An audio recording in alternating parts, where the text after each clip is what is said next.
Colloidal solution जो last class में किए थे हमने, solid in solid, solid in liquid and solid in gas. Examples क्या है इसके? सॉलिड इन सॉलिड का एग्जांपल था coloured glasses, gemstones. Solid in liquid ये तो बहुत सारे हैं, पेंट है, मड है, और तीसरी कैटेगरी इसको सोल कहा था हमने, सॉलिड इन लिक्विड को। Solid in gas, smoke, dust, ये इस कैटेगरी के थे। फिर था disperse phase liquid, liquid in solid, cake, जितने भी बेकरी आइटम्स हैं, स्पॉन्जी जो होते हैं, वो सब इसी कैटेगरी में आएंगे, लिक्विड इन सॉलिड। फिर था लिक्विड इन लिक्विड, मिल्क, और इनको क्या कहते हैं हम? Emulsions. Solid, liquid in solid को क्या कहते हैं? जेल, देखने में जेली जैसे होते हैं। और ये लिक्विड इन लिक्विड, इमल्शन। फिर liquid in gas, cloud, fog, mist. No, gels liquid in solid को, जेली जो देखने में सॉलिड होती है ना। लिक्विड इन गैस को स्मॉग, ये फॉग हो गया, क्लाउड्स हैं, ये इस कैटेगरी के थे। तीसरे, जब हमारा डिस्पर्स फेज गैस था तो gas in solid, cake, bakery product. अभी हमने किसको बोल दिया था bakery product? Liquid in liquid तो इमल्शंस है ना, इसमें तो मिल्क आ जाएगा। और लिक्विड इन गैस, ये भी दूसरी कैटेगरी। ये था हमारा लिक्विड इन गैस का एग्जांपल, ये clouds and fog. Gas in solid, ये केक है, बेकरी वाले सारे प्रोडक्ट। और दूसरा था गैस इन लिक्विड, इसमें आती है फ्रॉथ, व्हिप्ड क्रीम वगैरह, ये इस कैटेगरी के। तो आज हम करेंगे इसका अगला क्लासिफिकेशन, तो बेस्ड है interaction of disperse phase and dispersion medium.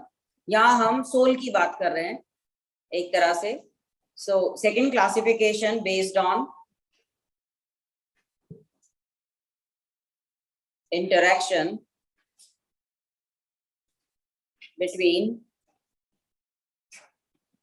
पहला वाला था फिजिकल स्टेट पर based, dispersed phase and dispersion medium.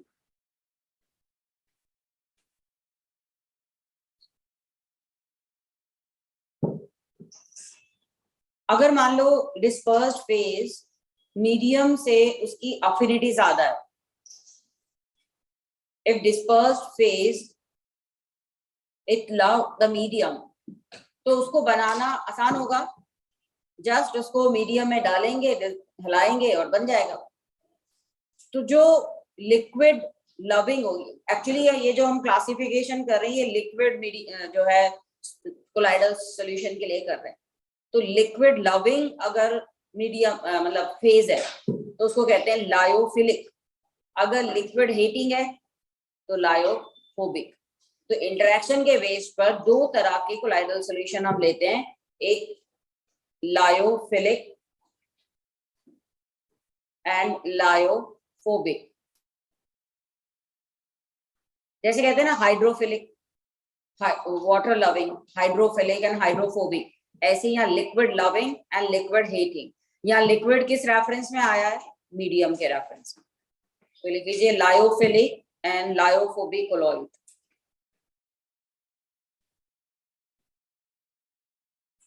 Lyophilic, liquid loving,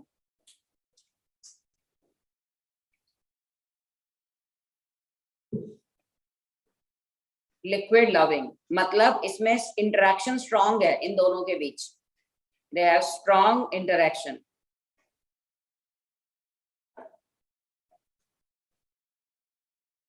and lyophobic, liquid hating, weak interactions.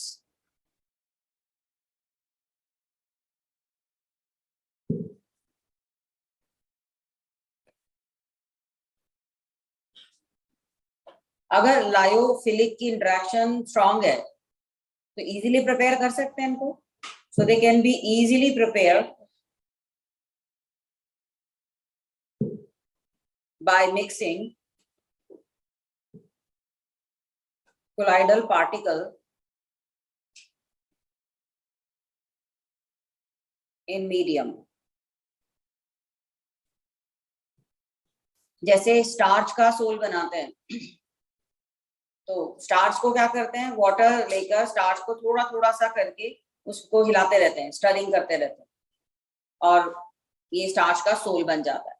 अगर हम ऐसे ही उठा के लंप डाल देंगे फिर वो नहीं होगा, पूरा उसका लंप सा बन जाता है। तो इसलिए इसको थोड़ा थोड़ा सा स्टार्च डालते हुए जस्ट मिक्सिंग करते हैं। तो सिंपल फिजिकल मेथड से बना दिया हमने इसको, लेकिन जो लायोफोबिक सोल है उसको कुछ किसी केमिकल मेथड से बनाना होगा। अब जैसे सिल्वर का सोल बनाना है या गोल्ड का सोल बनाना, उसको पाउडर थोड़ी कर पाएंगे हम, और ना ही वो सीधा वाटर में डालते ही नीचे बैठ जाएगा, वो सेटल हो जाएगा। उसको किसी केमिकल मेथड से ही बनाना होगा।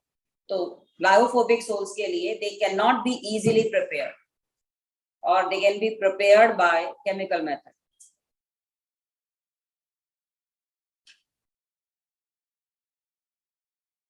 not by mixing.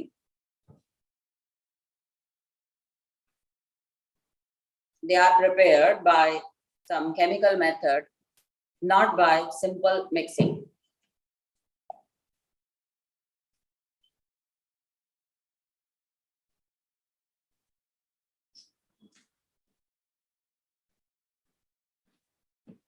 जैसे सल्फर का सोल बनाना है, तो सल्फर को सिंपल वाटर में डालोगे तो ऐसे ही ऊपर सस्पेंडेड फॉर्म में रहेगा, कोलाइडल फॉर्म में नहीं जाएगा, तो वो केमिकल मेथड से ही बनाना पड़ेगा। अब जो लायोफिलिक सोल है, एक चीज जरा याद रखिए, हमेशा कोई भी कोलाइडल सॉल्यूशन हो वो ज्यादा देर तक, मतलब परमानेंट नहीं होता वो कोलाइडल सॉल्यूशन। कुछ टाइम के बाद पार्टिकल मीडियम से तो सेपरेट हो ही जाते हैं, पर हाँ कितनी देर तक वो मीडियम में रहेंगे वो डिसाइड करता है उस सॉल्यूशन की स्टेबिलिटी। तो जब लायोफिलिक सोल में अफिनिटी ज्यादा है तो ज्यादा देर तक कोलाइडल स्टेट बनी रहेगी। इसका मतलब क्या हुआ, lyophilic colloids are more stable and lyophobic sol they are less stable. Less stable का मतलब कुछ टाइम के बाद जो पार्टिकल है मीडियम से सेपरेट हो जाएंगे और सेटल हो जाएंगे, they will not remain in colloidal state. तो तीसरा डिफरेंस दोनों में क्या है, ये स्टेबल सॉल्यूशंस हैं, और lyophobic they readily precipitated, these are readily precipitated by simple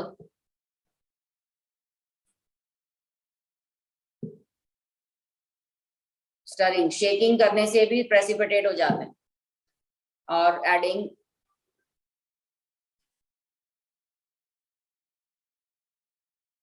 electrolyte, और समटाइम्स बाय हीटिंग। मतलब इनकी स्टेबिलिटी कम है।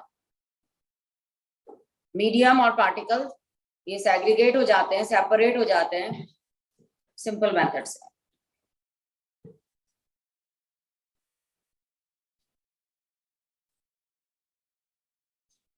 तो मैंने बताया था सरफेस केमिस्ट्री में ज्यादातर स्टेटमेंट बेस्ड क्वेश्चन आते हैं, ये जैसे इनमें से कौन सा लायोफिलिक सोल पर एप्लीकेबल है, कौन सा लायोफोबिक पे सोल पर एप्लीकेबल है, कौन सा फिजिज ऑप्शन की प्रॉपर्टी है, कौन सी कैमिज ऑप्शन की प्रॉपर्टी है, like that.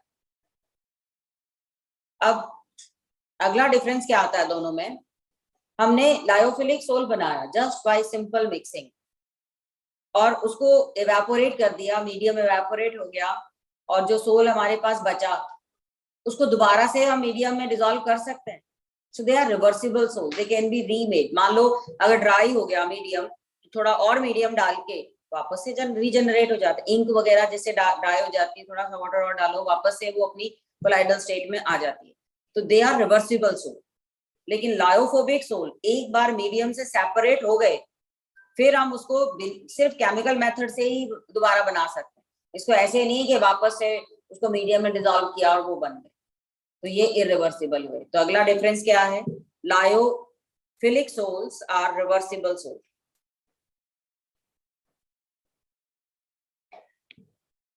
Reversible sol where particle can be separated from medium by evaporation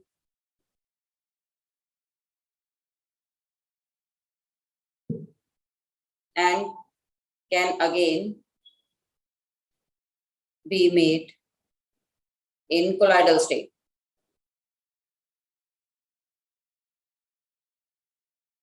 By simple mixing से दोबारा बना भी सकते हैं। और ये वाले हुए irreversible, they are irreversible, so once precipitated they do not give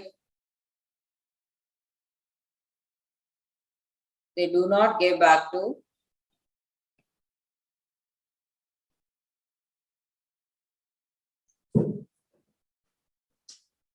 colloidal state by adding medium. तो ये इरिवर्सिबल है, एक बार मीडियम से सेपरेट हुए तो दोबारा कोलाइडल स्टेट में नहीं आते, जबकि ये एक बार मीडियम से सेपरेट हो जाए वापस कोलाइडल स्टेट में आ जाते हैं।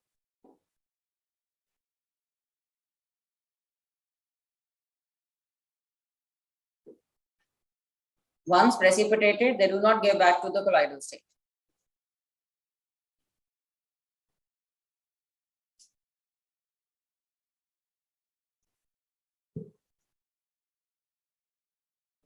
जिस तरह से ट्रू सॉल्यूशन में तुम्हें मैंने बताया था कि जो ट्रू सॉल्यूशन बनाते हैं उनका पार्टिकल साइज छोटा होता है ना, क्रिस्टलॉइड जिसको कहते हैं। तो यहाँ भी जो लायोफिलिक सोल है उनका पार्टिकल साइज छोटा है। तो अगला डिफरेंस हम यहाँ नेक्स्ट क्लासिफिकेशन कर रहे हैं कोलाइडल सॉल्यूशंस का, ठीक है। तो उसके लायोफिलिक और लायोफोबिक, हाँ, ये lyophilic sol and lyophobic sol. Sol का मतलब जहां मीडियम लिक्विड है।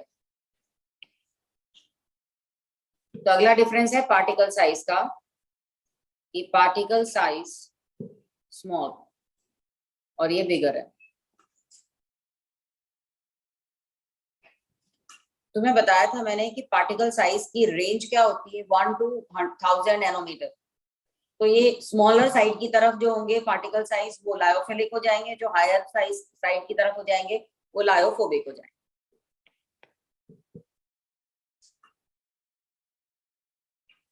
अब ज्यादातर जितने भी ऑर्गेनिक सोल हैं वो लायोफिलिक कैटेगरी के आते हैं। स्टार्च है, प्रोटीन्स है, हीमोग्लोबिन वगैरह, ये सारे लायोफिलिक है। जो इनऑर्गेनिक सोल है, sulphur sol, gold sol, silver sol, arsenic sol, ये सब लायोफोबिक में आते हैं। तो अगला जो डिफरेंस आता है, most of the organic sol like starch, protein are lyophilic soul.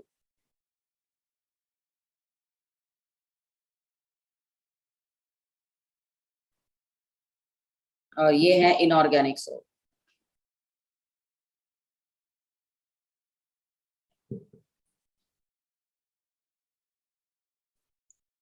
Sulphur sol, gold sol, silver soul,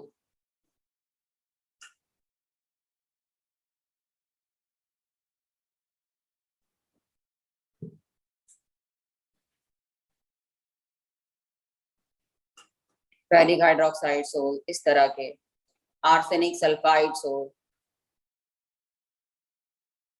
सब केमिकल मेथड से बनाए जाते हैं, मिक्सिंग से नहीं बनते।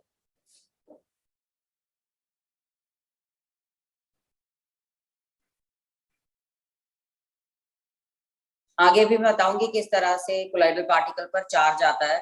पर एक चीज तो है कि लायोफिलिक सोल, इसमें पार्टिकल चार्ज भी हो सकते हैं, न्यूट्रल भी हो सकते हैं।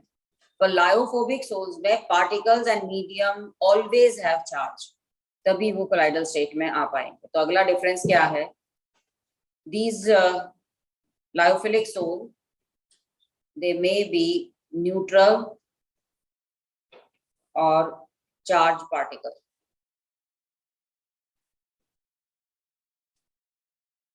लेकिन यहाँ पर they are always charged, always charged particle.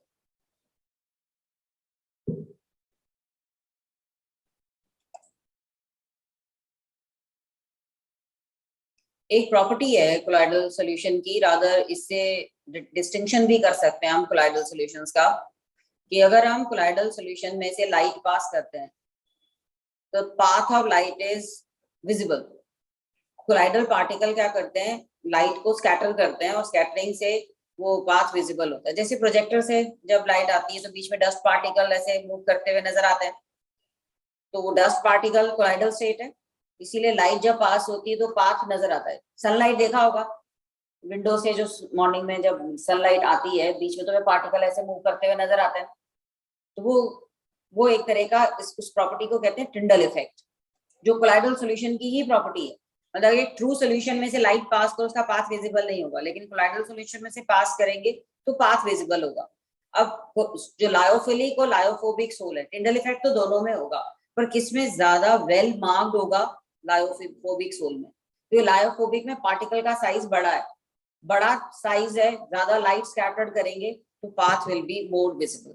तो हम कहते हैं lyophobic sol they have well marked Tyndall effect. अभी बताऊंगी मैं आगे ये प्रॉपर्टीज में टिंडल इफेक्ट डिटेल में, और इसमें Tyndall effect is not well marked. Tyndall effect is not well marked, क्योंकि पार्टिकल साइज छोटा है तो जो लाइट स्कैटर होगी वो बहुत कम होगी। ट्रू सॉल्यूशन में तो टिंडल इफेक्ट होता ही नहीं है, क्योंकि पार्टिकल साइज बहुत ही छोटा है। ये अभी आगे समझाऊंगी मैं, अभी बताऊंगी मैं, क्योंकि उसके लिए एक्सप्लेनेशन चाहिए। चार्ज होना एक बहुत इंपॉर्टेंट प्रॉपर्टी है कोलाइड्स की, वो कैसे आता है बताऊंगी। हाँ जी, ये डिफरेंस समझ में आया लायोफिलिक और लायोफोबिक में। तीसरा जो क्लासिफिकेशन है ये है इनके पार्टिकल किस कैटेगरी के हैं, depending on the type of particle. मतलब वो पार्टिकल मैक्रोमोलिक्यूल्स से बने हैं, या मतलब बड़े बड़े मॉलिक्यूल थे जिनको हमने छोटा कर दिया स्कैटरिंग उसकी स्टरिंग करके, बड़े से छोटा कर दिया तो मैक्रोमोलिकुलर कोलॉइड हो गए। मल्टी मॉलिकुलर कोलॉइड क्या होंगे, बहुत छोटे छोटे पार्टिकल थे और उन्होंने एग्रीगेट बना ली, इतने बड़े हो गए कि उनका साइज पार्टिकल जो है पार्टिकल साइज है कोलॉइडल रेंज में आ गया, तो वो मल्टी मॉलिकुलर कोलॉइड्स हो गए। एक मैक्रोमोलिकुलर कोलॉइड, एक मल्टी मॉलिकुलर कोलॉइड। तीसरे कोलॉइड्स क्या हैं, तुमने देखा होगा सोप सॉल्यूशन है, अगर हमारा पानी ज्यादा हो और सोप कम हो तो उसमें फ्रॉथ बहुत कम बनती है ना, लेकिन अगर हम प्रॉपर अमाउंट सोप का और वाटर का लेते हैं तो फ्रॉथ बहुत अच्छे से बनती है। उसमें और पानी डालते हैं फ्रॉथ गायब हो जाती है। मतलब ये वो कोलॉइड्स हैं जो एक पर्टिकुलर कंसंट्रेशन के बाद ही कोलॉइडल स्टेट में आते हैं। अगर इनकी कंसंट्रेशन कम हो, उस टिपिकल कंसंट्रेशन से कम कंसंट्रेशन हो, तो ये ट्रू सॉल्यूशन जैसे बन जाते हैं। इनको कहते हैं माइसेल्स या एसोसिएटेड कोलॉइड्स। तुमने 10th में जरूर पढ़ा होगा, cleaning action of soap is due to micelles formation. तो ये एक कंसंट्रेशन होती है जिसको सीएमसी कहते हैं, क्रिटिकल माइसेल्स कंसंट्रेशन। एक पर्टिकुलर कंसंट्रेशन पर ये कोलाइडल स्टेट माइसेल्स फॉर्म में आ जाते हैं, बट उससे कम कंसंट्रेशन पर ये ट्रू इलेक्ट्रोलाइट की तरह बिहेव करते हैं। तो इनके पार्टिकल की नेचर के अकॉर्डिंग इसके फिर क्लासिफिकेशन किया है 3 तरह से, multimolecular, macromolecular colloids, and these are the last one, micelles या associated colloids. तो next classification लिख लीजिए, depending on types of particles of dispersed phase.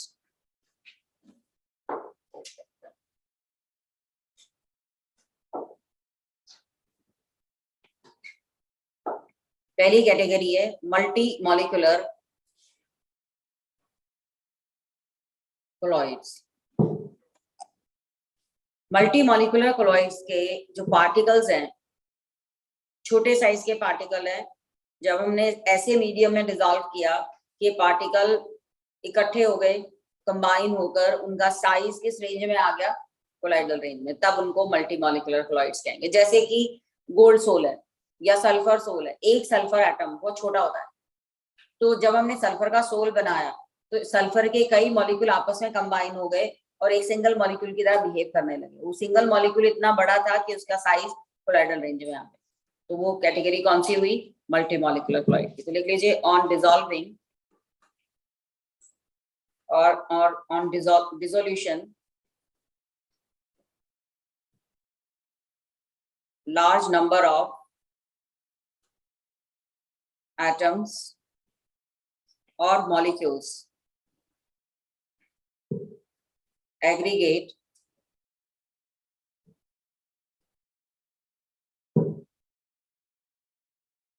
to form particle of size in colloidal range.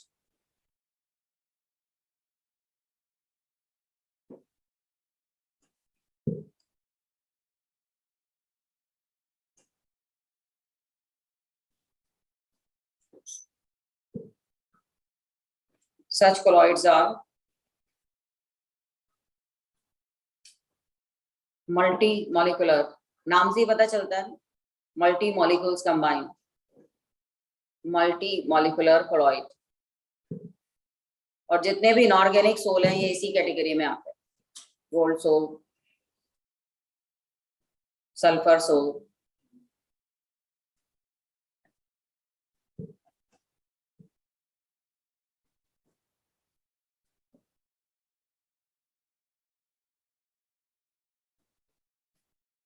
अब जैसे कि बायोमोलिक्यूल्स हैं, biomolecule को macromolecule भी कहते हैं, मॉलिक्यूलर मास बहुत ज्यादा होता है। स्टार्च ले लें, प्रोटीन्स ले लें, इतना बड़ा साइज है कि कोलाइडल स्टेट में नहीं है, और उसको स्टडिंग करके उनके बड़े साइज को छोटा कर देते हैं। जैसे एग का नहीं करते हम, एग में हमें येलो और जैसे तोड़ते हैं येलो और व्हाइट सेपरेट नजर आता है, लेकिन जब उसकी स्टडिंग अच्छे से कर देते हैं तो एक सिंगल फॉर्म में आ जाते हैं, कोलाइडल फॉर्म में आ जाते हैं। तो ये कैटेगरी कौन सी हुई, मल्टी मॉलिक्यूलर कोलॉइड्स की। तो नेक्स्ट लिख लीजिए, sorry macro molecular colloids, macro molecular colloid. So biomolecules, polymers in suitable solvent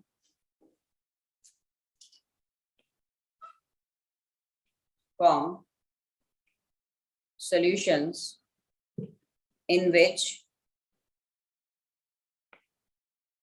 size of macromolecule may be in colloidal state, in colloidal range। किसी भी तरीके से उसकी शेक करते हैं या बीट करते हैं उसको, या कोई सूटेबल सॉल्वेंट यूज कर लेते हैं जिससे कि वो कोलाइडल रेंज में आ जाते हैं, are called macro molecular colloid. और ये सिंपल मिक्सिंग से बन जाते हैं, ये स्टेबल होते हैं, they are quite stable, these are quite stable, lyophilic category के हैं। जैसे कि स्टार्च है, प्रोटीन है, एंजाइम है, ये सारे नेचुरल है।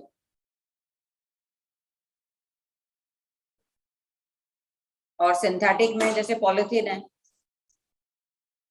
इनको सूटेबल सॉल्वेंट में कोलाइडल रेंज में लाया जा सकता है। नायलॉन है, रबर है, लेटेक्स से मिलता है, रबर नेचुरल भी है, सिंथेटिक भी है। पर जब भी कोई पॉलीमर होगा या बायोमोलिक्यूल होगा, वो किस कैटेगरी का कोलॉइड होगा, मैक्रोमोलिक्यूलर कोलॉइड। और ज्यादातर मैक्रोमोलिक्यूलर कोलॉइड लायोफिलिक कैटेगरी के होते हैं, सिंथेटिक भी और नेचुरल भी।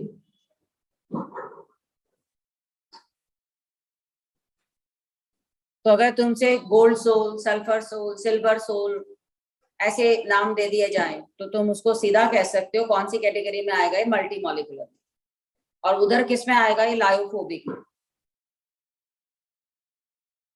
लेकिन मैक्रो मॉलिक्यूल, स्टार्च है या पॉलीमर्स हैं या प्रोटीन्स हैं, एंजाइम्स हैं, नाम लेते ही हम बता देंगे कि ये लायोफिलिक भी हैं और साथ में मैक्रोमोलिकुलर भी हैं। तो ऐसे मैच करने वाले क्वेश्चन बड़े आते हैं इसमें, कौन सा किस कैटेगरी का होगा। ठीक है, तो तीसरी कैटेगरी जिसमें सोप आते हैं ये है एसोसिएटेड कोलॉइड।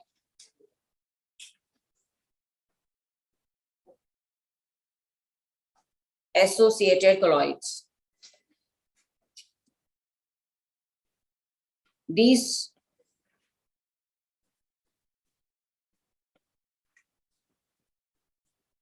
इन कोलॉइड की स्पेशलिटी क्या बताई थी मैंने, at low concentration they behave like true electrolyte, but at high concentration they behave like colloid. So at low concentration these colloid behave like electrolyte.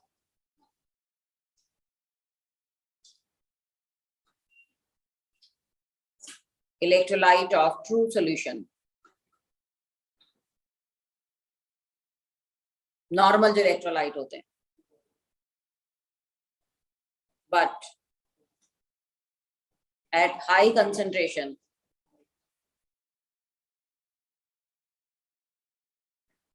they shows colloidal behavior.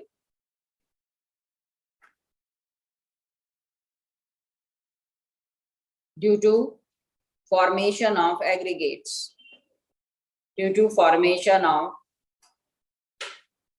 aggregates of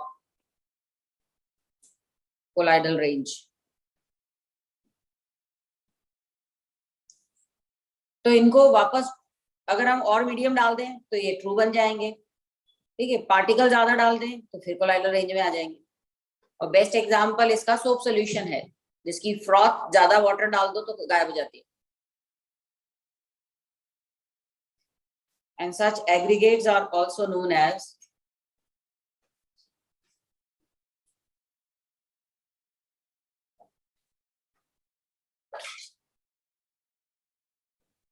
micelles और associated colloid। तो तुमने देखा particles की nature के according इनकी तीन categories हैं।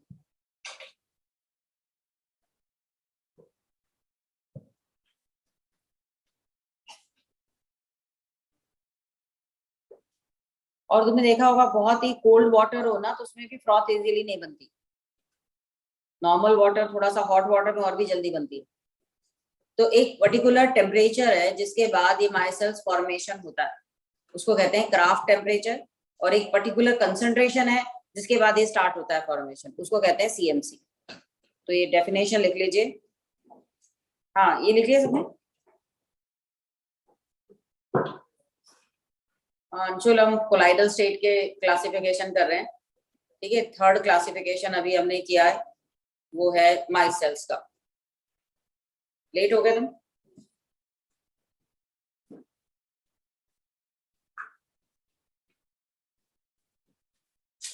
ये है फॉर्मेशन ऑफ, अभी जो हम कैटेगरी कर रहे हैं ना उसमें सोप सॉल्यूशन की बात कर रहे हैं। ये अंशुल सुन लो ताकि तुम्हें पता चले क्या टॉपिक चल रहा है। जैसे हम सोप सॉल्यूशन को वाटर में डालते हैं, तुमने देखा अगर सोप कम क्वांटिटी में डाला जाए तो फ्रॉथ जाग नहीं बनती है ना, थोड़ा ज्यादा डालें तब वो फ्रॉथ बनती है। जो फ्रॉथ है वो कोलाइडल स्टेट है, उसमें क्या है कि अगर ज्यादा पानी डाल देंगे तो पूरा ट्रू सॉल्यूशन बन जाएगा, अगर वो सोप ज्यादा डालेंगे तो ये कोलाइडल स्टेट में आ जाएगा। तो एक पर्टिकुलर कंसंट्रेशन के बाद ही वो कोलाइडल स्टेट में आते हैं या फ्रॉथ बनती है, तो उस कंसंट्रेशन को हम कहते हैं क्रिटिकल माइसेल्स कंसंट्रेशन। और बहुत ही कोल्ड वाटर हो तब भी ये नहीं बनती फ्रॉथ, तो वो टेम्परेचर जिसके बाद ये फ्रॉथ बनती है, बनना शुरू होती है, उसको कहते हैं क्राफ्ट टेम्परेचर। तो formation of micelles takes place only above a temperature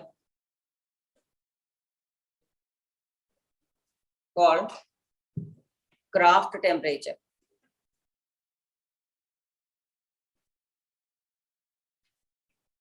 And above certain concentration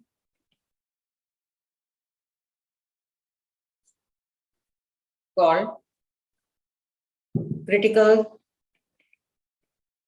micelles concentration.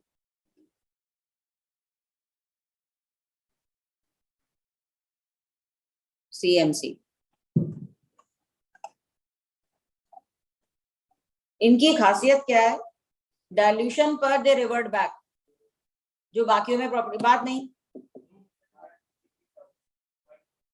बहुत हाई टेम्परेचर पर भी ये ब्रेक हो जाएंगे।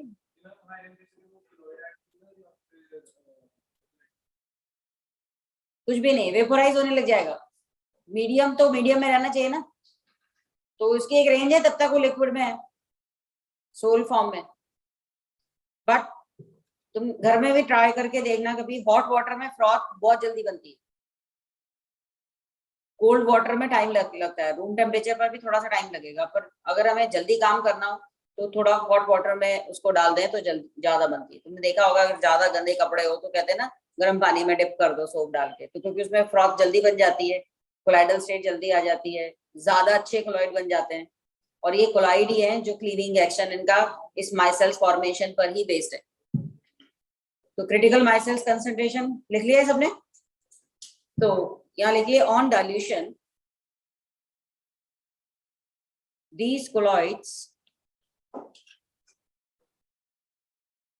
revert back to true solution. तो रिवर्सिबल है इनका फॉर्मेशन। अब एक चीज बताएं कि हमने हमारे पास वाटर था, हम उसमें सोप डालते गए, जैसे ही सीएमसी पॉइंट आया क्लोराइड बनना शुरू हो गए। तो जो कॉलिगेटिव प्रॉपर्टीज हैं सीएमसी पर या इसके बाद, उनमें क्या चेंज आएगा? पहले से ज्यादा हो जाएंगी या कम हो जाएंगी? तुम्हें पढ़ी है ना 4 colligative properties, elevation in boiling point, depression in freezing point, and lowering of vapor pressure and osmotic pressure. So at CMC क्या होगा? Yes, कम हो जाएंगी। क्यों? Colligative properties depend on number of particle, और सीएमसी पर क्या होगा? जो पार्टिकल पहले बिखरे हुए थे सारे इकट्ठे हो गए, कई पार्टिकल मिलके सिंगल पार्टिकल में चेंज हो गए। और जब जब नंबर ऑफ पार्टिकल कम हो जाते हैं तो कॉलिगेटिव प्रॉपर्टीज भी तो कम हो जाती हैं। तो ऑस्मोटिक प्रेशर पहले से कम हो जाएगा, और इसका जो एलिवेशन इन बॉइलिंग पॉइंट है वो कम हो जाएगा, जितनी भी कॉलिगेटिव प्रॉपर्टीज है। तो नेक्स्ट लिख लीजिए, at CMC colligative properties decreases due to decrease in number of particles, due to decrease in number of particles.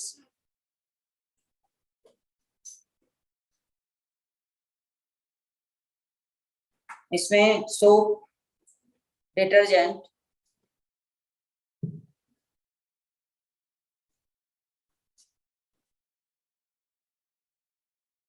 इस कैटेगरी में आते हैं। तुम्हें पता है सोप और डिटर्जेंट होते क्या है? सोप होते हैं sodium salt of fatty acid, और डिटर्जेंट्स होते हैं sodium salt of sulphonic acid, sulphonates होते हैं। सल्फेट या सल्फोनिक एसिड के सोडियम सॉल्ट है। और इसमें एक बार आईआईटी में और इवन जेईई में भी एक क्वेश्चन आया था कि इनमें से किस कंपाउंड का सीएमसी सबसे ज्यादा है। तो इसमें आर की अलग अलग वैल्यूज दी हुई थी। तो जैसे C14,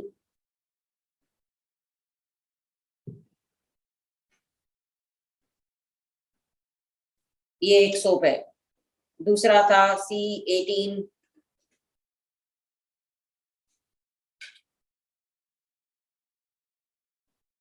इन दोनों में से किसका CMC ज्यादा होगा? ये दो मान लो सोप है, किसका CMC ज्यादा होगा?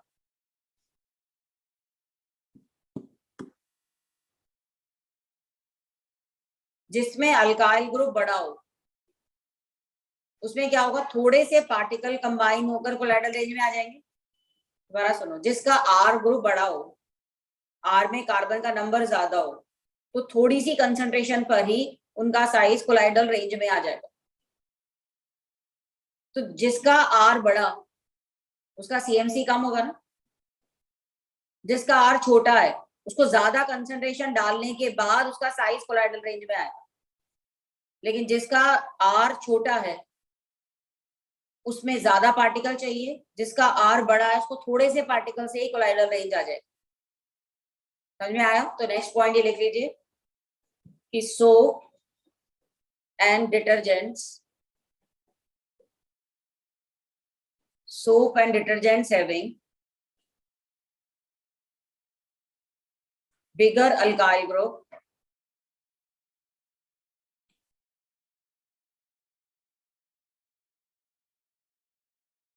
have low CMC.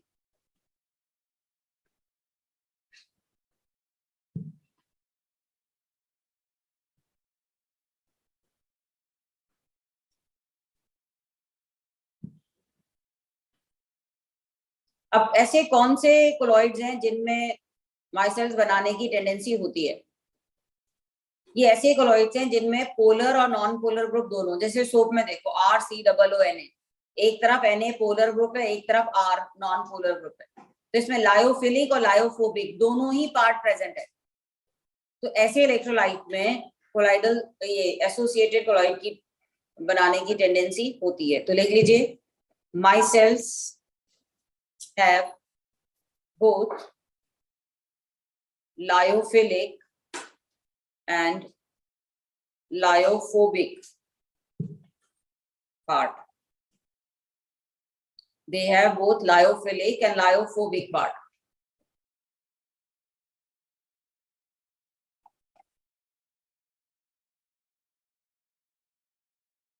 और जब ये बनते हैं तो किस तरह से बनते हैं? जैसे कि सोप की बात करें हम, हाँ, आर यू ओके?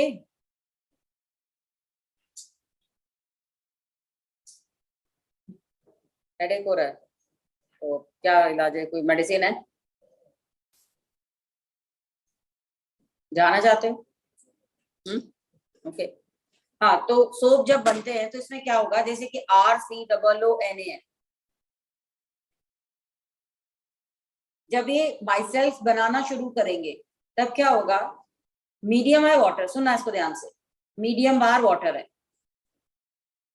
तो जब ये एग्रीगेट बनाएंगे तो इनका पोलर एंड बाहर की तरफ रहेगा और नॉन पोलर एंड अंदर की तरफ रहेगा।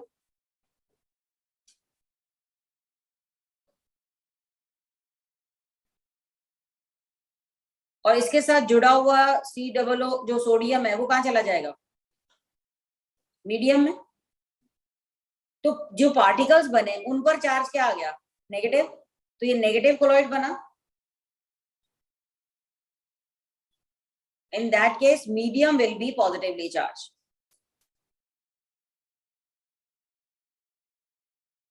एक पर्टिकुलर कंसंट्रेशन पर ये इस तरह से अरेंज हो जाएंगे जिससे कि इनके सरफेस पर चार्ज आ जाएगा और नॉन पोलर पार्ट अंदर की तरफ चला जाएगा और इस एग्रीगेट में ये अरेंज हो जाएंगे। हाँ,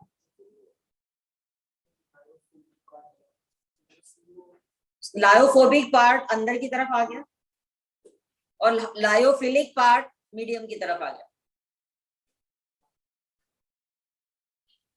आर फोबिक होता है, हाइड्रोकार्बन फोबिक होते हैं, वाटर फोबिक होते हैं, हाइड्रोफोबिक होते हैं ना। हाइड्रोफिलिक पार्ट कौन सा है? COO negative. जो भी पोलर पार्ट है वो तो वाटर की तरफ अट्रैक्ट होगा ना, पोलर मीडियम है। तो एसिड ग्रुप आ जाएगा सरफेस पर और नॉन पोलर टेल, इसको इस तरह से लिखते हैं ना, tail, non polar tail and polar end. तो नॉन पोलर टेल अंदर की तरफ डायरेक्टेड होगी and the polar part will be at the surface. अब जैसे मान लो कोई डस्ट पार्टिकल है, ग्रीस या डस्ट पार्टिकल है, वो लायोफोबिक होता है, तो वो आर पे नॉन पोलर होता है, वो आर ग्रुप जो है उसके चारों तरफ अटैच हो जाएगा और उस ग्रीस पार्टिकल के चारों तरफ आर ग्रुप अटैच होना शुरू हो जाएगा और उसके पोलर एंड बाहर की तरफ होंगे। अब ग्रीस जो है वो स्टिक हो जाएगी इस आर ग्रुप पर और जो पोलर पार्ट है that will be surrounded by water. तो जब उस क्लोथ को हम रिंस करेंगे, वाटर से वॉश करेंगे, तो ये जो टेल है पोलर एंड के साथ बाहर निकल जाएगी और उसके पीछे पीछे वो ग्रीस भी निकल जाएगी। तो cleaning action of soap is due to micelle formation around dirt और डस्ट पार्टिकल। या है समझ में? तो डस्ट पार्टिकल है वो लायोफोबिक होता है, मीडियम रिपेलेंट होता है। तो हमारे सोप पर दोनों तरह के ग्रुप्स हैं, एक तरफ तो वाटर से अटैच हो गया, दूसरा एंड उसका ग्रीस या डस्ट पार्टिकल के साथ अटैच हो गया और डस्ट पार्टिकल के चारों तरफ ये कोलॉइड बना लेंगे, कोलॉइडल स्टेट में आ जाएंगे और उसकी सरफेस पर चार्ज आ जाएगा और वो चार्ज वाटर के साथ सराउंडेड रहेगा। तो हमारे पास मीडियम और पार्टिकल पर चार्ज ऑपोजिट है।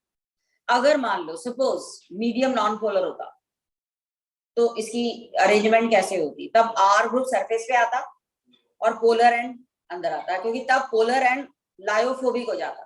अगर मीडियम नॉन पोलर होता तो उसका पोलर एंड अंदर की तरफ आ जाता और आर ग्रुप सरफेस पे आ जाता। पर अभी जो हम कोलाइड ले रहे हैं वाटर के अंदर, जब सोप को डाला जाता है तो नेगेटिवली चार्ज कोलाइड बनाते हैं। डिटर्जेंट्स भी सल्फोनेट्स वगैरह है, वो भी कौन से कोलॉइड्स बनाएंगे? Negatively charge colloids. ये पॉइंट लिख लीजिए, soap and detergent they form negatively charged colloid in water. Soap and detergent form negatively charged colloid when dissolved in water.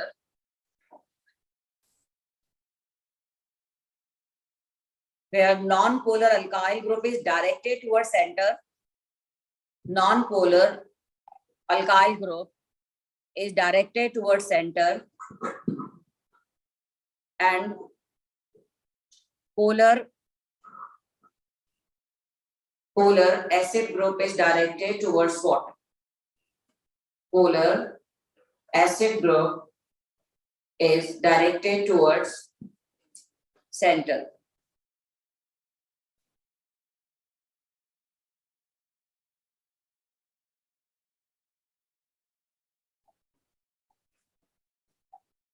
Spherical shape के भी होते हैं, ओवल शेप के भी होते हैं, लीनियर भी होते हैं। हाँ, colloids where non-polar alkyl group is directed towards center and polar group at the surface.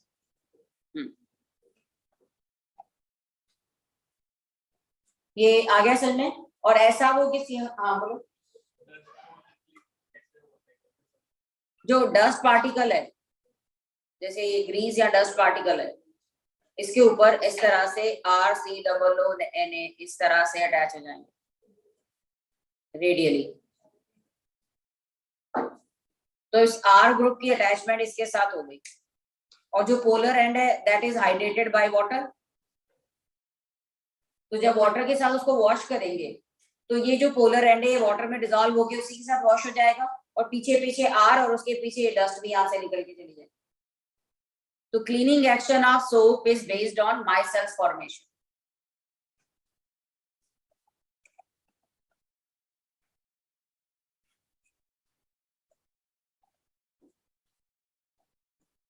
Cleaning action of soap is due to micelles formation around oil or grease droplets.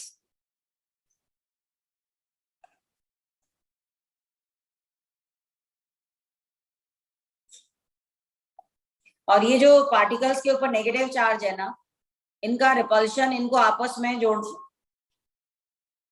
Aggregate होने से रोकता है। मान लो एक ये वाला माइसेल्स है, एक दूसरा माइसेल्स होगा, इस पे भी नेगेटिव चार्ज होगा, तो हर पार्टिकल पे नेगेटिव चार्ज है, तो अगर टकराएंगे भी सही तो रिपेल हो जाएंगे वापस।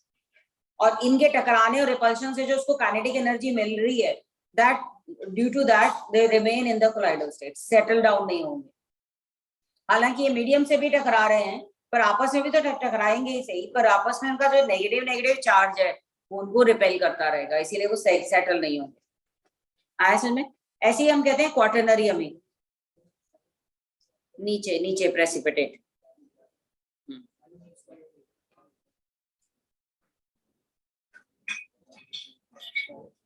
तो ये चीज याद रखना, माइसेल्स कौन बनाएगा, जिसमें एक एंड पर पोलर ग्रुप हो, दूसरे एंड पर नॉन पोलर ग्रुप। जैसे क्वाटरनरी अमीन्स हैं,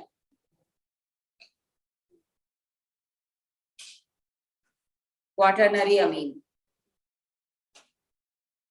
एज ए ये यूज किए जाते हैं शैम्पूज वगैरह में, और इसमें क्वाटरनरी अमीन में ये ग्रुप होता है और यहाँ कोई अनायनिक पार्ट है। अब तुम बताओ, जब ये कोलॉइड बनाएंगे तो उस कोलॉइड पे चार्ज क्या होगा? जिस जिस पार्ट के साथ आर जुड़ा हुआ है वही चार्ज आएगा ना। अब आर जुड़ा हुआ है कैटायनिक पार्ट के साथ, तो जो कैटायनिक पार्ट है वो अरेंज हो जाएगा कोलाइडल फॉर्म में, और इन दैट केस मीडियम पर चार्ज क्या आ जाएगा? नेगेटिव। तो इसका मतलब क्वाटरनरी अमीन से बनने वाले कोलॉइड क्या होंगे? Cationic, they form cationic colloid. जो एग्रीगेट हो रहा है उस पे चार्ज क्या है? अब एग्रीगेट होने वाले तो ये पार्टिकल है,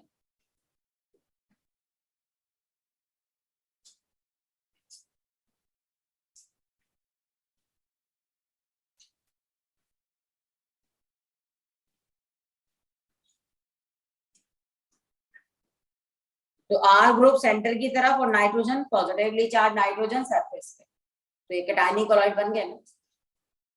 तो दोनों तरह के पार्ट होते हैं इसमें, कैटायनिक भी होते हैं अनायनिक भी होते हैं। क्वाटरनरी अमीन अनायनिक, कैटायनिक में आगे सल्फोनेट्स और कार्बोक्सिलेट जो सोप और डिटर्जेंट है वो नेगेटिवली चार्ज कोलॉइड में। आई थिंक ये क्लासिफिकेशन समझ में आ गया होगा।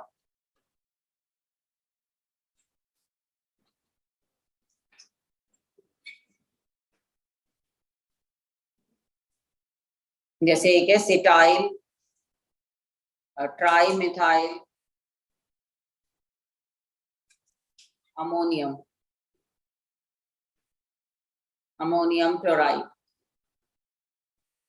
ये कोलाइडल स्टेट में आएगा। सिटाइल 16 कार्बन वाली चेन, ये 3 आर मिथाइल हो गए, 1 आर लॉन्ग चेन वाला हो गया। तो लॉन्ग चेन तो होगी यार, हाइड्रोफोबिक पार्ट काफी बड़ा सारा होगा ताकि वो क्लीनिंग एक्शन कर सके। तो एक आर 16 कार्बन वाला सिटाइल हो गया, बाकी 3 मिथाइल हो गया।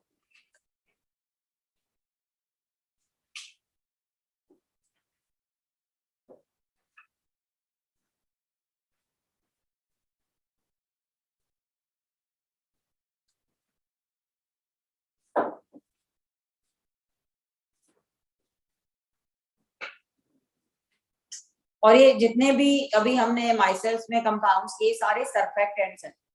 सरफेक्टेंट मतलब किसी भी सरफेस का टेंशन, सरफेस टेंशन कम करते हैं,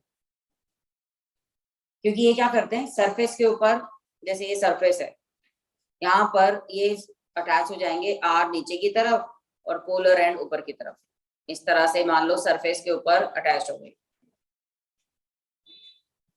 अब होगा क्या, सरफेस के ऊपर ये पार्टिकल फ्रॉथ की तरह पड़े रहेंगे, तो नीचे की तरफ का डाउनवर्ड पुल कम करेंगे ना, क्योंकि यहाँ ऊपर की तरफ भी अगर मान लो क्लीन सरफेस होती तब ऊपर तो गैस है और नीचे लिक्विड है तो नीचे की तरफ फोर्स ज्यादा होता, लेकिन अगर सरफेस के ऊपर ये पार्टिकल्स पड़े हुए हैं तो नीचे की तरफ भी है ऊपर की तरफ भी थोड़ा सा फोर्स लग रहा है, तो नेट सरफेस टेंशन कम हो गया और ऐसे में उस लिक्विड की स्प्रेड होने की पावर बढ़ जाएगी, वो अपनी सरफेस को और स्ट्रेच कर सकता है, मेम्ब्रेन को स्ट्रेच कर सकता है। तो लिख सकते हो ये भी, all these electrolytes they are surfactants. That means they will decrease surface tension. Decrease a surface tension of liquid.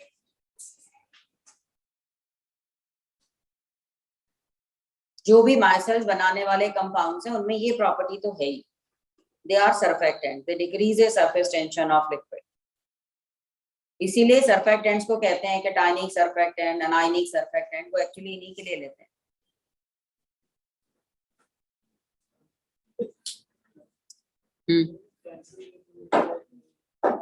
Surface पे कोई भी चीज फ्रॉथ पड़ी हुई हो तो कुछ तो फोर्स अपनी तरफ लगाएगी ना ऊपर की तरफ, तो नीचे का डाउनवर्ड पुल थोड़ा कम हो जाएगा।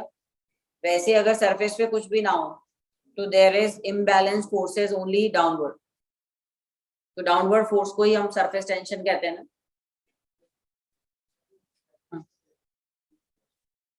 इतना सरफेस टेंशन पढ़ा हुआ है ना फ्लूइड मैकेनिक्स फिजिक्स में पढ़ा होगा, तो उसमें हम क्या कहते हैं कि जो पर यूनिट डाउनवर्ड फोर्स है उसी को सरफेस टेंशन कहते हैं।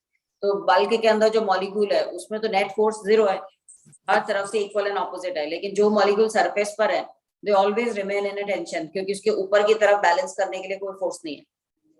और यहाँ अगर सरफेस टेन जो भी फ्रॉथ होगी वो सरफेस पर ही पड़ी होगी, तो कुछ तो ऊपर की तरफ पुल करेगी, तो डाउनवर्ड पुल को कम कर देगी।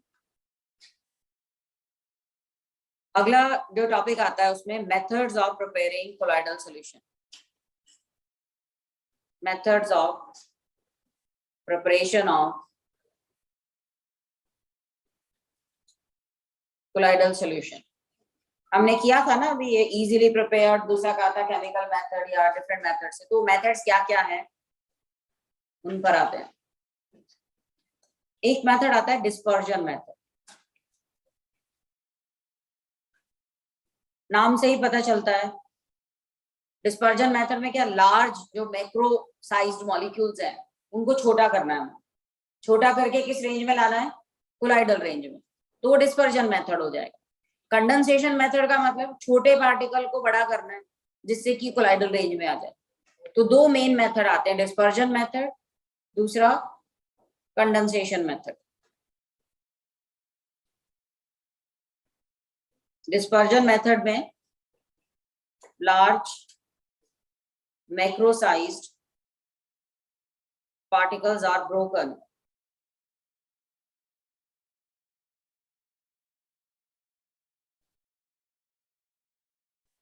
to colloidal size, और कंडेंसेशन मेथड में colloidal sized particles are built up by aggregating particles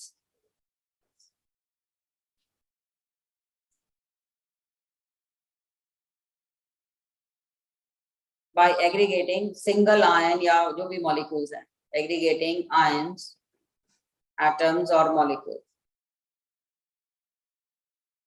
जब एक एक एटम या आयन जिसका साइज इतना छोटा होता है उनको एग्रीगेट करके कोलॉइडल रेंज में लाना, वो कंडेंसेशन मेथड है। मैक्रो मॉलिक्यूल्स को छोटा करना, ये डिस्पर्जन। जैसे हमने किया था मैक्रोमोलिकुलर कोलॉइड टाइप की थी ना। अब प्रिपरेशन का मेथड कोई ऐसा होगा जिसमें हम बड़े साइज को क्या कर देंगे, छोटा। अब कौन कौन से मेथड हैं डिस्पर्जन मेथड,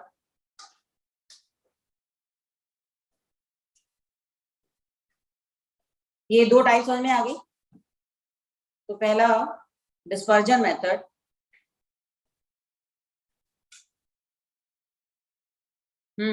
देखिए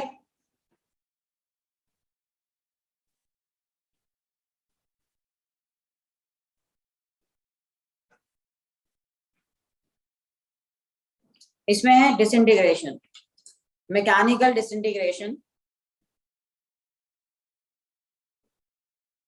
मैकेनिकल डिस्पर्जन।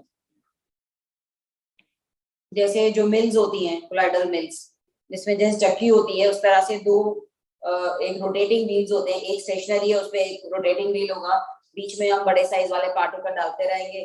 जो उस पार्टिकल साइज करना है उतनी उनके बीच में डिस्टेंस कर देंगे दोनों पार्ट्स के बीच में, और फिर इसको मिला ऐसे क्रश करते जाएंगे तो बड़े पार्टिकल छोटे हो जाएंगे। तो ये मैकेनिकल डिस्पर्जन मेथड होगा। जैसे इंक वगैरह है उसके लिए ये मेथड यूज कर सकते हैं। पर अब गोल्ड सोल बनाना, उसको थोड़ी चक्की में पीसेंगे, गोल्ड सोल का तो उसको तो एक स्पेशल मेथड से बनाना पड़ेगा, तो वो इलेक्ट्रिकल डिसइंटीग्रेशन हो गया। तो दूसरा मेथड है इलेक्ट्रो डिस्पर्जन, जो मेटल सोल के लिए यूज किया जाता है, कि उसको तो ऐसे क्रश नहीं कर सकते। तीसरा कुछ स्पेशल लेजर जो क्या कहते हैं रेडिएशंस यूज करते हैं, ultrasonic dispersion, ultrasonic dispersion.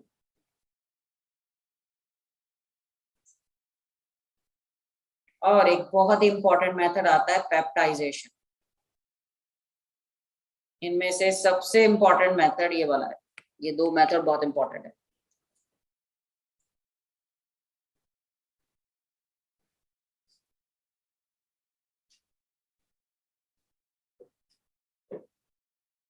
Aggregation और कंडेंसेशन मेथड। इसमें कौन कौन से मेथड आते हैं? एक तो केमिकल मेथड आता है,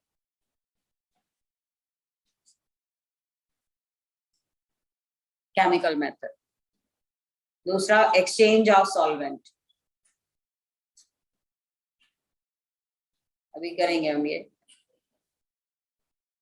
तीसरा चेंज इन फिजिकल स्टेट।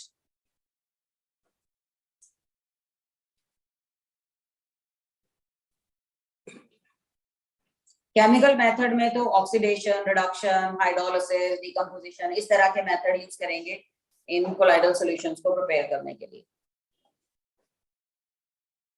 सबसे पहले ये केमिकल मेथड ही कर लेते हैं, कंडेंसेशन का मेथड जो है। और तुम्हें पता है केमिकल मेथड कब हमें लेना पड़ता है? जब वो सोल लायोफोबिक हो, अनस्टेबल हो, सिंपल मेथड से ना बन सकता हो, तो फिर हम केमिकल मेथड यूज करने वाले हैं।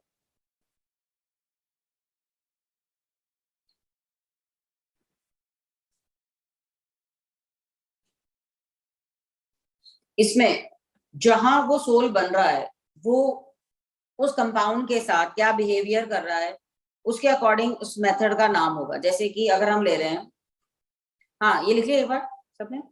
तो केमिकल मेथड में अगर हम कह रहे हैं हाइड्रोलिसिस, हाइड्रोलिसिस मेथड, तो फेरी क्लोराइड का सोल है FeCl3 सोल। फेरी क्लोराइड का अगर हम हाइड्रोलिसिस करवाएं,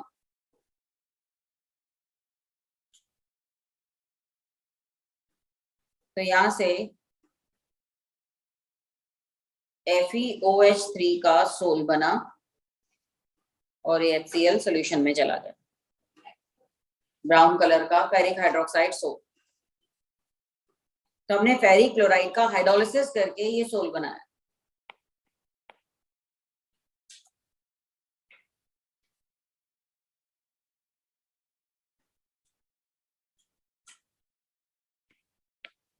इसी तरह से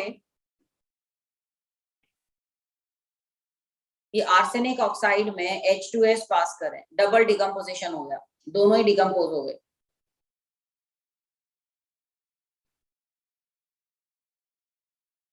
उसमें से एक प्रेसिपिटेट बन गया AS2S3 का, ये नीचे सेटल हो जाएगा।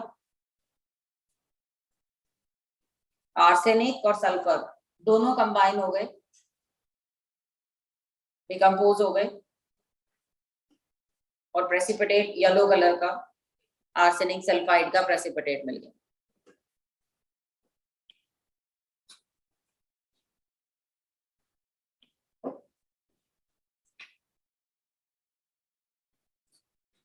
SO2 और H2S सल्फर में चेंज हुए। तुम देख रहे हो यहाँ इसका रिडक्शन हुआ और H2S का ऑक्सीडेशन हुआ। तो जो सल्फर सोल बना है वो दो चीजों के ऑक्सीडेशन रिडक्शन से बना है, तो ये रिडॉक्स मेथड हो गया।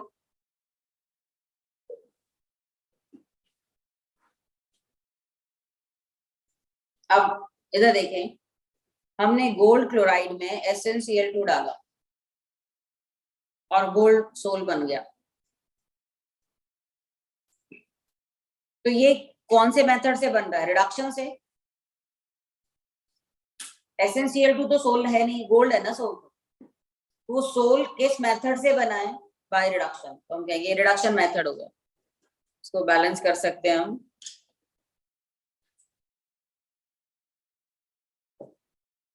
अब एक बार रिडक्शन मेथड से गोल्ड बन गया, अब दोबारा बनाने के लिए क्या करना पड़ेगा? फिर से उस गोल्ड को क्लोराइड में चेंज करो, फिर उसका आगे SnCl2 से रिडक्शन करो, तब जाकर ये कंप्लीट होगा। मतलब ऐसे नहीं कि एक बार ये प्रेसिपिटाइट हो गया तो उसको दोबारा ऐसे नहीं कि घोल वापस बन जाएगा, ऐसा नहीं होगा।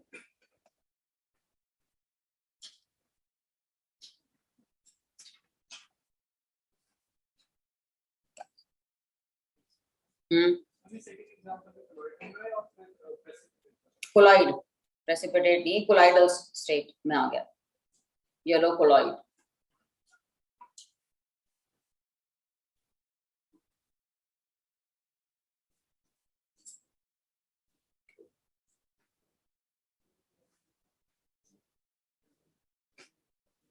हाँ, एक बार गोल्ड बन गया, थोड़ी देर के बाद तो सेटल होगा ही होगा ना।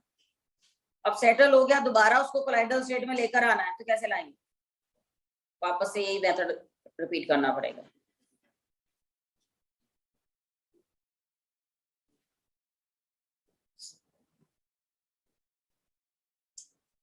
ऐसे ही कंडेंसेशन मेथड में, एग्रीगेशन मेथड में दूसरा था एक्सचेंज ऑफ सॉल्वेंट।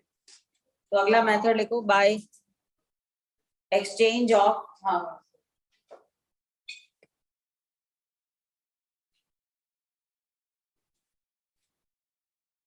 जैसे सिल्वर सोल बनाना हो, ग्लूकोज डाल दो सिल्वर सॉल्ट में, कॉलम स्टेज नहीं तो होता है सिल्वर सॉल्ट, एल्डिहाइड, कोई भी एल्डिहाइड डाल दो, तो एल्डिहाइड क्या करेगा, सिल्वर सॉल्ट में से सिल्वर मिरर बना देता है, तो सिल्वर का सोल बन गया। कुछ देर के लिए तो कोलाइडल स्टेट में आएगा ना, वो फाइन पार्टिकल्स हैं, अगर उसको लॉन्ग टाइम तक रख दें फिर वो सेटल हो जाएगा। इवन इसमें भी कर सकते थे, गोल्ड भी, ग्लूकोज को इसमें एल्डिहाइड डाल दो, फॉर्मल्डिहाइड, तो जैसे सिल्वर प्रेसिपिटाइज वैसे ये भी हो जाएगा। जैसे सिल्वर इसके लिए ऑक्सीडाइजिंग एजेंट है तो गोल्ड भी हो जाएगा ऑक्सीडाइजिंग एजेंट। तो यहाँ हमने गोल्ड क्लोराइड का रिडक्शन किया है बाय एडिंग एल्डिहाइड। जैसे यहाँ हमने गोल्ड क्लोराइड का रिडक्शन किया बाय एडिंग SnCl2, तो रिडक्शन मेथड से गोल्ड सोल बनाया जा सकता है।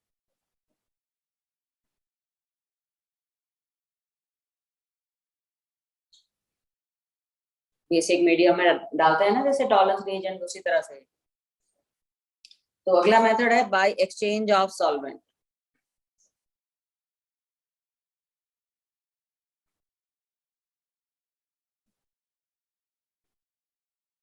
इस मेथड में क्या करते हैं सुन लीजिए पहले। जिस कंपाउंड का हमें कोलाइडल सॉल्यूशन बनाना है, हम पहले उसको डिसॉल्व कर लेते हैं ट्रू सॉल्यूशन बनाने के लिए किसी सॉल्वेंट में। जैसे कि मान लो हमें सल्फर का सोल बनाना है, तो हम सल्फर को अल्कोहल में डिसॉल्व कर लेंगे। सल्फर अल्कोहल में ट्रू सॉल्यूशन बनाता है, हाईली सॉल्युबल है, और उसका कंसंट्रेटेड सॉल्यूशन हमने बना लिया।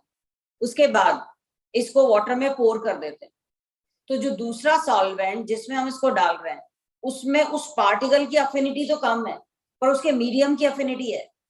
मतलब सल्फर जो अल्कोहल में डिसॉल्व था, जब हम उसको वाटर में डाला तो वाटर की अफिनिटी अल्कोहल के लिए तो है, सल्फर के लिए नहीं है। तो वो क्या करेगा, सल्फर के साथ जुड़े हुए अल्कोहल को तो खींच लेगा उसमें से बाहर और डिसॉल्व कर लेगा, पीछे फाइन पार्टिकल किसके रह जाएंगे, सल्फर के, और वो कोलाइडल रेंज में आ जाए। This is by exchange of solvent. तो देख लीजिए, the substance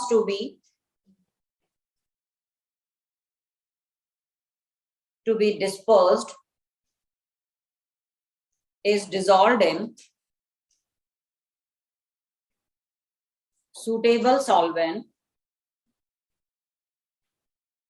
Substance to be dispersed is dissolved in suitable solvent to get a concentrated solution,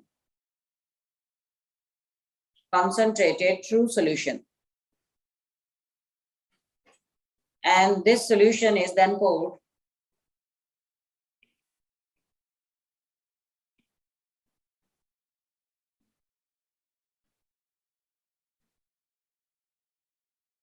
to dispersion medium.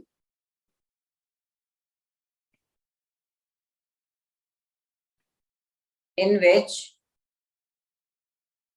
it is insoluble.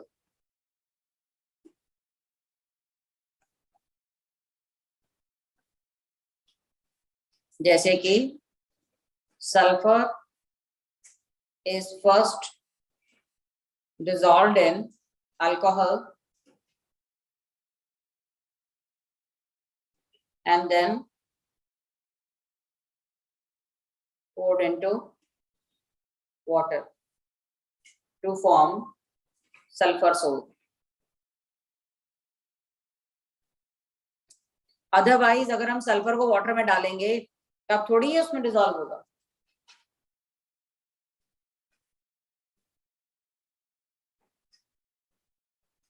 ये condensation के method आगे समझे। Dispersion में एक तो बताया था मैंने मैकेनिकल डिस्पर्जन। निर्मल जरा प्रोजेक्टर ठीक करना। हो गया ठीक।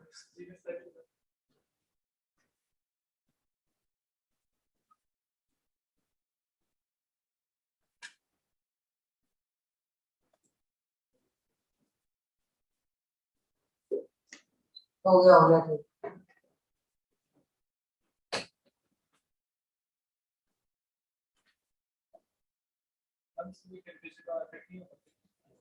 किसमें? नॉर्मल रूम टेम्परेचर पर ही करते हैं।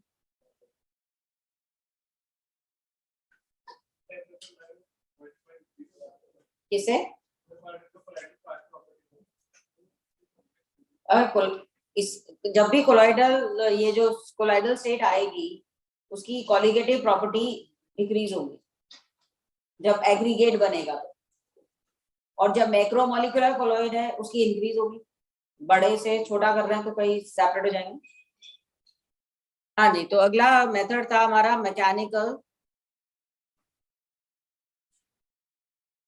डिसइंटीग्रेशन, जहां पर हम उसको फाइन पाउडर में चेंज कर देते हैं।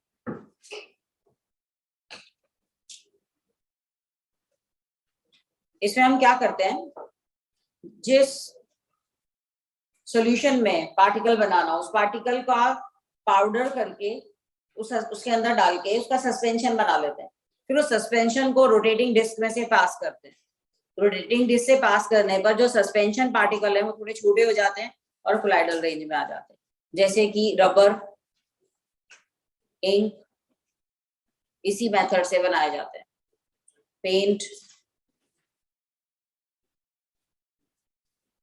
आगे से इसमें हम करेंगे उस कोलॉइड को पहले पाउडर करेंगे और मीडियम में डाल देंगे, सस्पेंशन सा बनेगा। फिर इस सस्पेंशन को हम पास करेंगे रोटेटिंग डिस्क में से और उसका साइज पार्टिकल का धीरे धीरे छोटा होता जाएगा और उसके बाद जो लास्ट में हमारे पास सोल्यूशन मिलेगा वो कोलाइडल रेंज में आ जाएगा। तो बहुत इजी मेथड है बनाने का। लेकिन दूसरा मेथड जो उससे ज्यादा, हाँ बोलो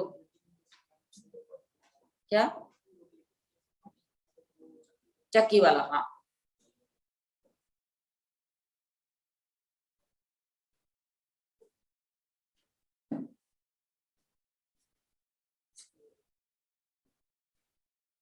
दूसरा मेथड है इसका इलेक्ट्रिकल डिसइंटीग्रेशन।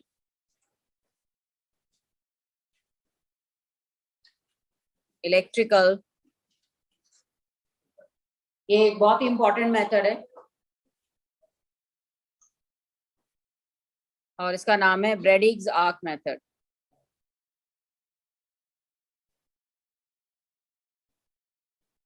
ब्रेडिग्स आर्क मेथड ये एक्चुअली डिस्पर्जन और कंडेंसेशन दोनों का कंबाइंड फॉर्म है। इसमें डिस्पर्जन भी होता है और कंडेंसेशन भी होता है। बातें नहीं, मेथड क्या है देख लें। इस तरह से एक आइस कोल्ड मीडियम हम लेते हैं, जैसे यहाँ बाहर आइस हमने डाल दी और यहाँ पर ये मीडियम है।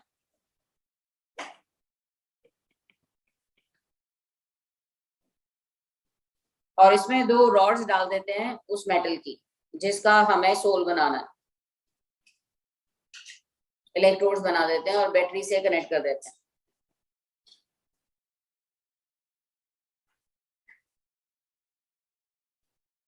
ये मीडियम है, ये आइस कोल्ड मीडियम हो गया। जैसे मान लो सिल्वर का सोल बनाना है तो सिल्वर की रॉड्स ले लेंगे और नीचे जो वाटर है आइस कोल्ड वाटर ले लेंगे। अब होगा क्या इसमें, सुनिए ध्यान से। जैसे ही उसको बैटरी से कनेक्ट करेंगे और इलेक्ट्रिक आर्क अप्लाई किया जाएगा इन रॉड्स के बीच में, या जैसे इलेक्ट्रिक स्पार्किंग होती है ना जब रॉड्स को मिलाते हैं, तो जैसे इलेक्ट्रिक आर्क उस पर अप्लाई किया तो ये रॉड वेपराइज हो गई। उसमें से जो मेटल थी वो वेपोराइज हो गई और वेपर्स जो है इमीडिएटली कंडेंस हो जाएंगी उस आइस कोल्ड मीडियम में। आर्क अप्लाई हुआ, वेपर्स बनी, साथ में आइस कोल्ड मीडियम है, मीडियम के अंदर ही वो कंडेंस हो जाएंगी, कंडेंस होकर वो कोलाइडल रेंज वाले पार्टिकल्स में आ जाएंगे।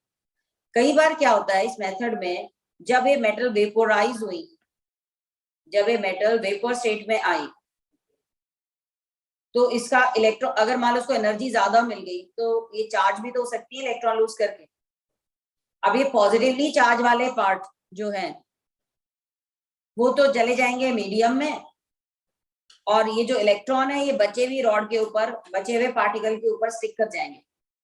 तो ब्रैडी-गाउस मेथड से जो कोलाइडल पार्टिकल मिलते हैं generally they have negative charge. Negative charge किसकी वजह से आता है? जो इलेक्ट्रॉन निकले ये अब्सॉर्ब हो जाएंगे उस फाइन मेटल गैसियस पार्टिकल पर। सो electron lost can be absorbed on gaseous particle to make it negatively charged.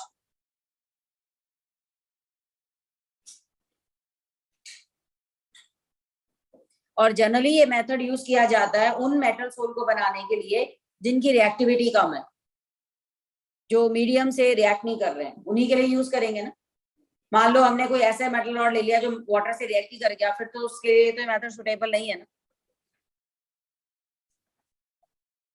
आगे सुने, एक तो इसमें नेगेटिवली चार्ज सोल बनते हैं, दूसरा इसमें हम लेस रिएक्टिव ट्रांजिशन मेटल के लिए यूज किया जाता है।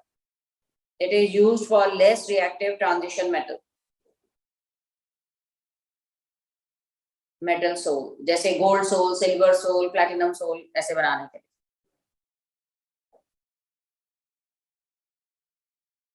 और दूसरा इसमें ऑर्गेनिक सॉल्वेंट नहीं यूज कर सकते, क्योंकि जब इलेक्ट्रिक आर्क अप्लाई करेंगे तो जो ऑर्गेनिक सॉल्वेंट है वो तो डिकम्पोज हो जाएगा। इलेक्ट्रिक आर्क अप्लाई करने पर काफी हीट निकलती है, ऑर्गेनिक सॉल्वेंट की तो चेयरिंग हो जाएगी, तो इसमें organic solvents can be used.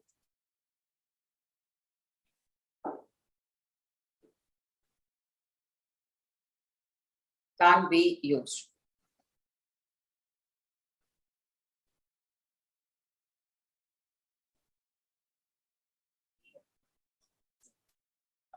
आगे सुनने, तो इसमें तुमने देखा पहले डिस्पर्जन हुआ, रॉड में से फाइन पार्टिकल अलग किए, फिर वो जो फाइन पार्टिकल अलग हुए थे वो कंडेंस हुए, तो इसमें दोनों प्रोसेस हुई ना, dispersion as well as condensation. Clear? Particles को वेपोराइज किया, डिस्पर्जन, फिर वो dispersed particle ice cold medium में कंडेंस हो गए, तो कंडेंसेशन भी हो गया ना।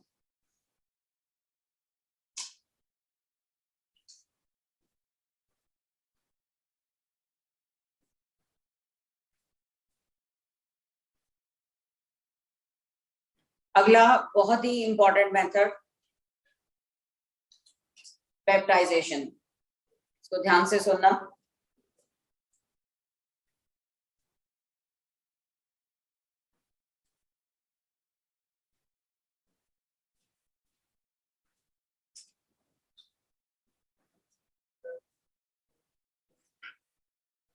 सिल्वर वेपोराइज हुआ, वेपर मीडियम में गए, कंडेंस हो गए, बट कुछ वेपर्स को एनर्जी ज्यादा मिल गई, आयनाइज भी तो हो सकते हैं, मेटल है। हाँ, तो जो इलेक्ट्रॉन निकले वो उन कोलाइडल पार्टिकल्स के ऊपर अब्सॉर्ब हो जाएंगे, ये तो मीडियम में चले जाएंगे। याद रखना, पार्टिकल पर जो चार्ज है मीडियम पर उसका ऑपोजिट चार्ज होता है। आयन है, आयन तो मीडियम में जा सकते हैं ना, पर जो इलेक्ट्रॉन है उनको तो एक सरफेस चाहिए होती है, तो इलेक्ट्रॉन्स क्या करेंगे, इस सरफेस पर अब्सॉर्ब हो जाएंगे। तो पार्टिकल की सरफेस पर जब इलेक्ट्रॉन अब्सॉर्ब हुए तो उस पर चार्ज आ गया ना, positive charge, sorry negative charge electron की वजह से। हाँ जी, क्लियर? अगला मेथड पेप्टाइजेशन।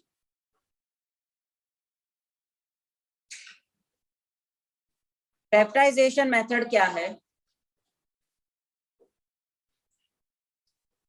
इसको पहले मैं एग्जांपल बताती हूँ, फिर डेफिनेशन बताऊँ। ये है सिल्वर नाइट्रेट सॉल्यूशन। यहां से हम इसमें KI ड्रॉप वाइज डाल रहे हैं। सिल्वर नाइट्रेट और KI की रिएक्शन हुई, तुम्हें पता है AgI का प्रेसिपिटेट बनता है।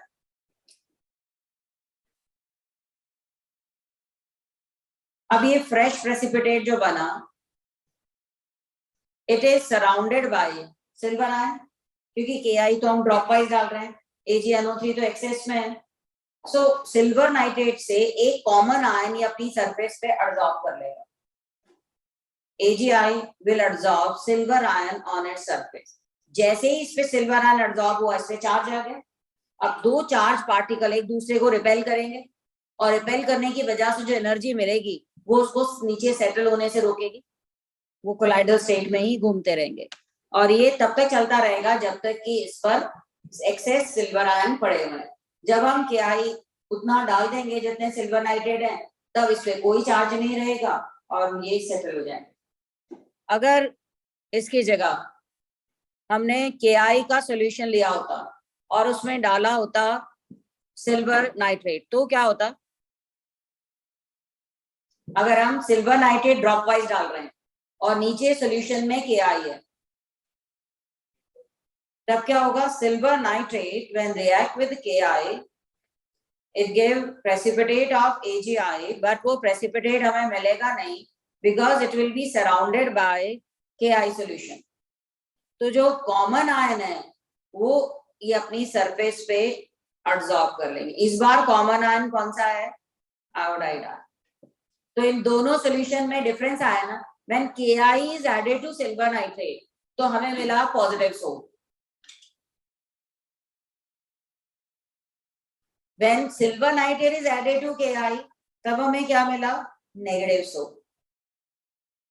तो रुक जाए एक बार, Factorization किसको कहते हैं? When the fresh precipitate changes into colloidal state by due to adsorption of one common ion on its surface. This process is called factorization, and that common ion जिसको उसने surface पे absorb किया, that is known as factorizing agent. तो यहाँ silver nitrate factorizing agent है, और यहाँ पर factorizing agent क्या है? Potassium iodide. तो factorization की पहले तो definition लिख लो, फिर एग्जांपल लिख लेना। The process of converting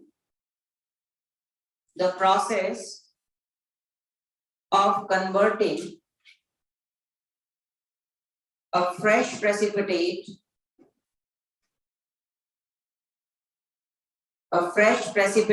to colloidal state by adding suitable electrolyte is called peptization, and electrolyte added is called peptizing agent. हम ये भी कर सकते थे, सिल्वर आयोडाइड का फ्रेश प्रेसिपिटेट लें और उसके अंदर एक्सेस सिल्वर नाइट्रेट डालो, या फ्रेश प्रेसिपिटेट लें उसमें एक्सेस KI डालो, तो हमें दो अलग अलग चार्ज वाले कोलाइड्स मिल जाए। फर्स्ट केस के अंदर पेप्टाइजिंग एजेंट सिल्वर नाइट्रेट, जो एक्सेस होता है, जो एब्जॉर्ब होता है, वो पेप्टाइजिंग एजेंट।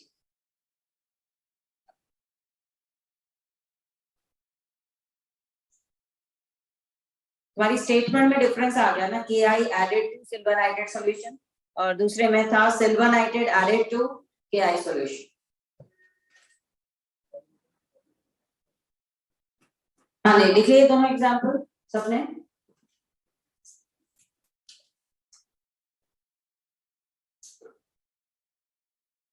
और इस मैकेनिज्म का मेन पार्ट क्या था? It involve adsorption of suitable ion of electrolyte on fresh precipitate to make it charged.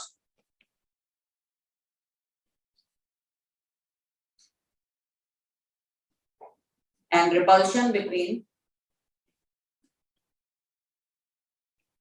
similarly charged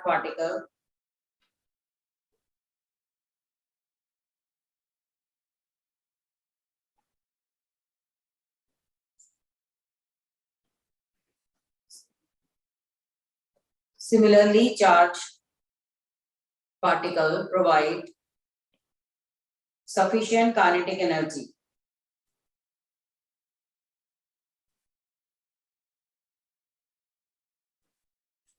to be remained in colloidal state.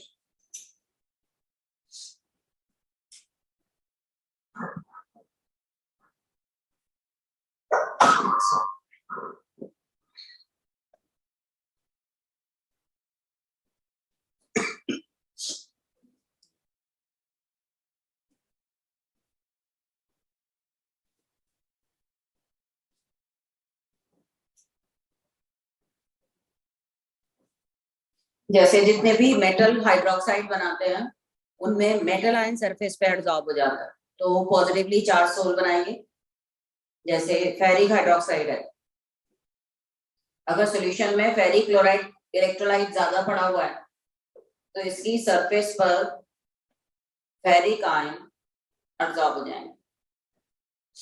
Ferric chloride solution में ऊपर से water डालते जा रहे हैं तो जैसे ही हाइड्रोक्साइड बन रहा है बचे हुए फेरिक आयन सरफेस पे आ जाएंगे और ये पॉजिटिवली चार्ज सोल बन जाएगा।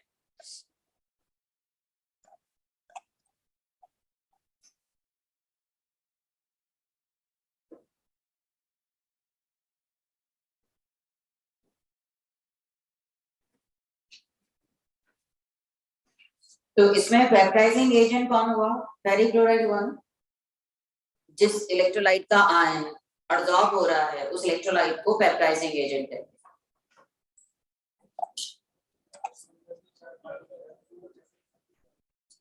उसको कह रहा है। इसी तरह से देखें इधर, जब सॉल्ट एनालिसिस में ग्रुप 2 में आर्सेनिक है और इसको प्रेसिपिटाइज करते हैं बाय पासिंग H2S तो आर्सेनिक सल्फाइड का एक प्रेसिपिटेट बनता है येलो कलर का। अब H2S गैस है, हमें पता तो चलता नहीं कि सेपरेटर्स तो ऐसे डाल देते हैं, H2S पास होती रहती है, हम सोचते हैं प्रेसिपिटेट और थोड़ा सा ज्यादा आ जाएगा, होता क्या प्रेसिपिटेट गायब ही हो जाता है। क्यों? क्योंकि वो पेप्टाइज हो जाता है H2S से, तो H2S के सल्फाइड आयन इसकी सरफेस पे एडसॉर्ब हो जाते हैं और H+ आयन सॉल्यूशन में चले जाते हैं, तो ये नेगेटिव सोल बन गया ना। तो ज्यादातर जो सल्फाइड है वो नेगेटिवली चार्ज सोल है, ज्यादातर सल्फाइड नेगेटिवली चार्ज सोल है।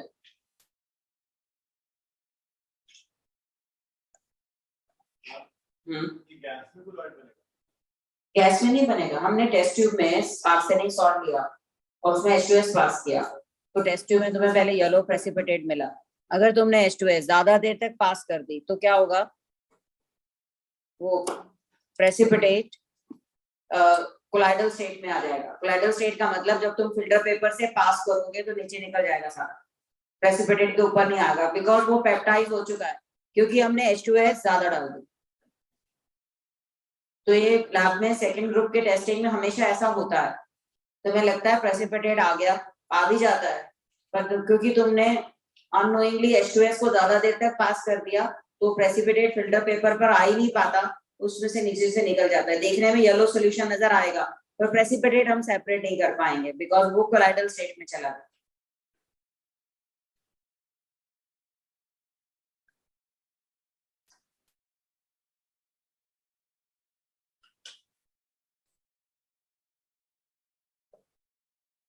हाँ जी ठीक है, ऐसे ही एक और एग्जांपल है, लिखिए पिछला।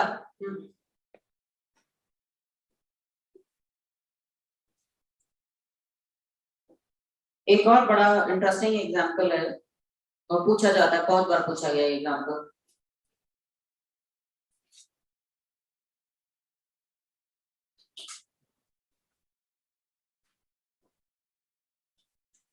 हाँ लिख लिया। तो ये है SnO2। जब हम इसको एसिडिक मीडियम में रख डालते हैं, तुम्हें पता है SnO2 एम्फोटेरिक है, एम्फोटेरिक ऑक्साइड है, एसिड और बेस दोनों से रिएक्ट करता है। जब एसिड से रिएक्ट किया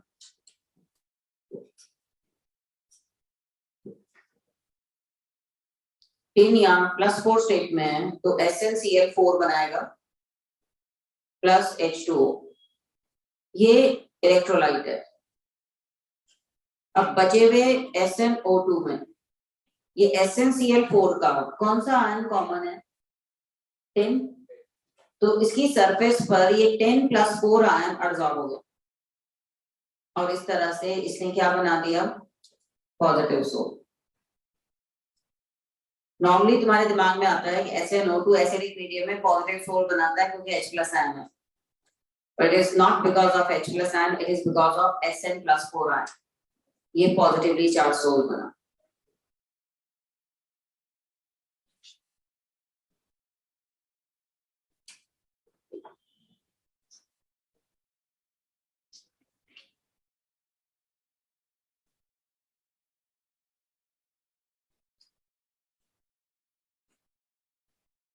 SnO2 form positive soul in acidic medium. Basic medium में क्या होगा?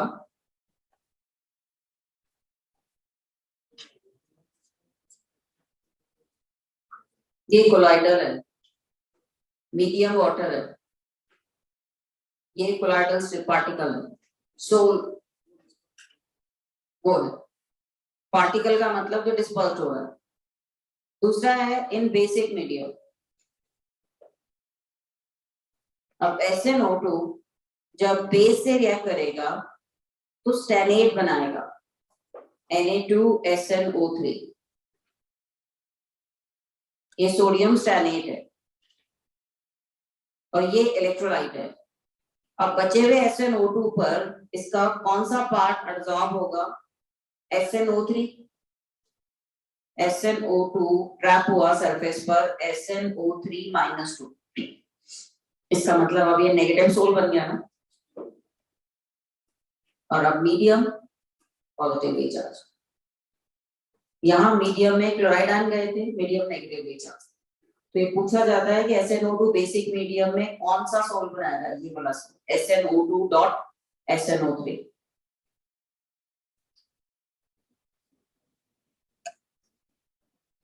हाँ नहीं, ये मेथड ऑफ पेप्टाइजेशन क्या हुआ?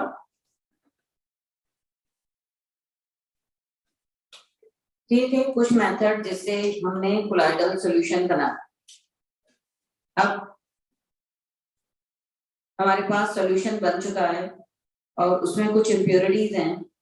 हम चाहते हैं कि उसमें सिर्फ डिस्पर्स फेज और डिस्पर्जन मीडियम ही रहे, इम्प्योरिटीज निकल जाए। तो उसके लिए कुछ स्पेशल मेथड यूज करने पड़ेंगे। तो नेक्स्ट आते हैं हम purification of colloidal solution. Purification of colloidal solution. हमारी बॉडी में किडनी मेम्ब्रेन ये काम करती है, ब्लड से जो टॉक्सिन्स हैं उनको बाहर निकालने के लिए। ब्लड एक कोलाइडल सॉल्यूशन है, तो उसमें जो टॉक्सिन्स प्रेजेंट है उनको निकालने के लिए किडनी मेम्ब्रेन डायलिसिस करती है। तो डायलिसिस एक मेथड हुआ ना प्यूरिफिकेशन का, तो पहला मेथड यही है, डायलिसिस।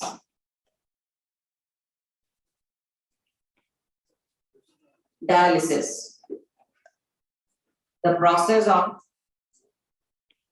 separation of, बातें नहीं, process of separation of dissolved impurities from colloidal solution by passing through suitable membrane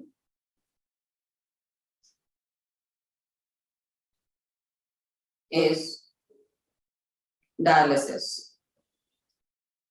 और इस मेम्ब्रेन को डायलाइजिंग मेम्ब्रेन भी कहते हैं। एक होती है ऑस्मोटिक मेम्ब्रेन, ऑस्मोटिक मेम्ब्रेन तो परमिएबल होती है सॉल्वेंट के लिए भी, उसमें से जो ट्रू इलेक्ट्रोलाइट ये पास नहीं होते, सिर्फ सॉल्वेंट पास होता है। तो अगर ऑस्मोटिक मेम्ब्रेन होगी तो उसमें तो टॉक्सिन भी नहीं निकल पाएंगे, वो तो सोल्यूट की तरह रहेंगे और अंदर ही रह जाएंगे। लेकिन dialysing membrane, it is permeable for true electrolyte but not permeable for colloidal particles. लिख लीजिए, dialyzing membrane is not permeable for colloidal particle. Dialyzing membrane is not permeable for colloidal particle, but it is permeable for true electrolyte.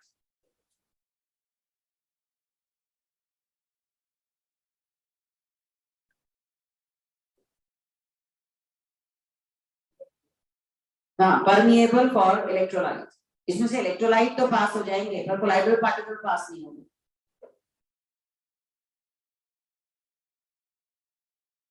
तो किसी भी colloidal solution को अगर separate करना हो तो उसको डायलाइजिंग मेम्ब्रेन के अंदर एनक्लोज कर देते हैं। यहाँ हमने कोलाइडल सॉल्यूशन का पार्टिकल डाल दिया और उसमें इम्प्योरिटीज भी थी और उसको मीडियम में रख दिया, तो जो इम्प्योरिटीज वाले पार्टिकल्स हैं वो बाहर आ जाएंगे। और इसमें क्या होता है, एक तरफ से मीडियम पास करते रहते हैं, वाटर को पास करते रहते हैं और यहाँ से बाहर निकालते रहते हैं। तो एक तरफ से वाटर आ रहा है और डायलाइजिंग मेम्ब्रेन के थ्रू पास होता हुआ जा रहा है, तो उसके बीच में प्रेजेंट जो ट्रू इलेक्ट्रोलाइट है वो भी इसके साथ साथ डायलाइजिंग मेम्ब्रेन से बाहर चले जाएंगे। लेकिन जो ट्रू कोलाइडल पार्टिकल है they remain inside the membrane, क्योंकि वो तो क्रॉस कर नहीं सकते।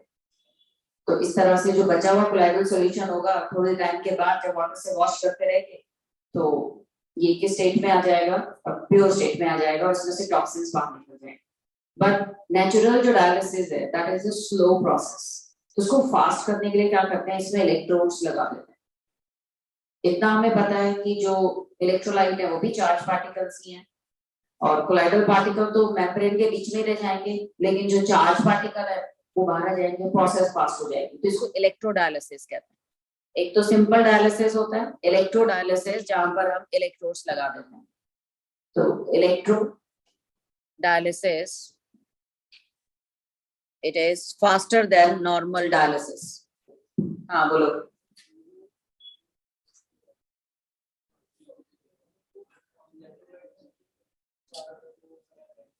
हाँ बिल्कुल, या कोई भी सोल्यूट पार्टिकल है वो बाहर आ जाएगा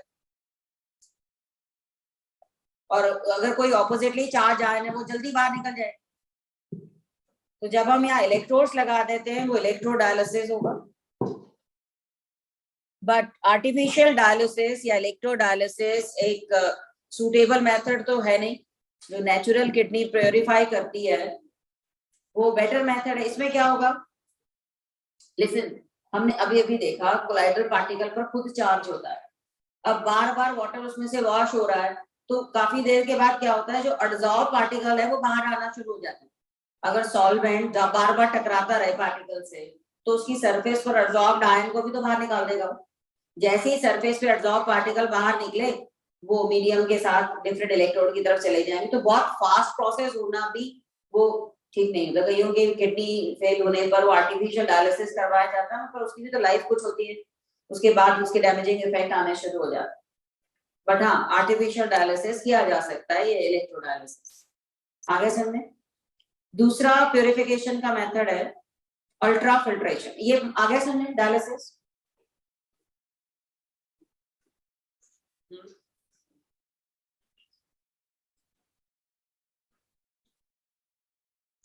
तो डायलिसिस में पार्टिकल मूव नहीं करते, डायलिसिस में क्या मूव कर रहा है बाहर, मेम्ब्रेन के थ्रू ट्रू इलेक्ट्रोलाइट जा रहे हैं और मीडियम को क्रॉस करवाते रहते हैं उस डायलाइजिंग मेम्ब्रेन के थ्रू।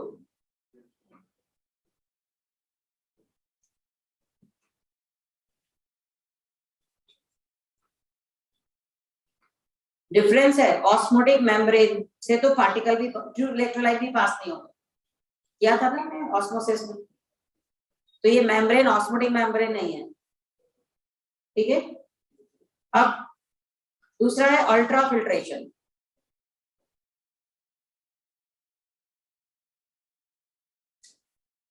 सुन लीजिए, जो हमारा नॉर्मल फिल्टर पेपर होता है, बातें नहीं प्लीज, जो हमारा नॉर्मल फिल्टर पेपर होता है उसका पोर साइज बड़ा है, तो उसमें से कोलाइडल पार्टिकल भी क्रॉस कर जाता है।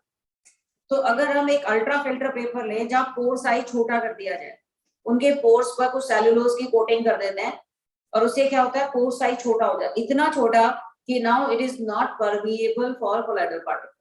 तो अल्ट्रा फिल्ट्रेशन से भी कोलाइडल पार्टिकल को मीडियम से सेपरेट कर सकते हैं। ठीक है, तो मीडियम के साथ साथ जो ट्रू इलेक्ट्रोलाइट भी डिसॉल्व है वो भी नीचे चले जाएंगे, और जो कोलाइडल पार्टिकल है वो पेपर के ऊपर रह जाएंगे। तो अल्ट्रा फिल्ट्रेशन क्या है, it is a process of separating, it is a process of separating colloidal particle from the medium,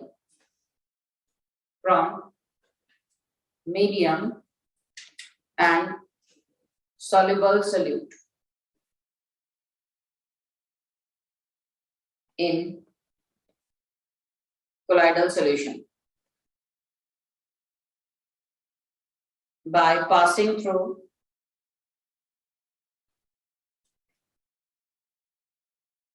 ultra filter paper, ultra filters having small pore size.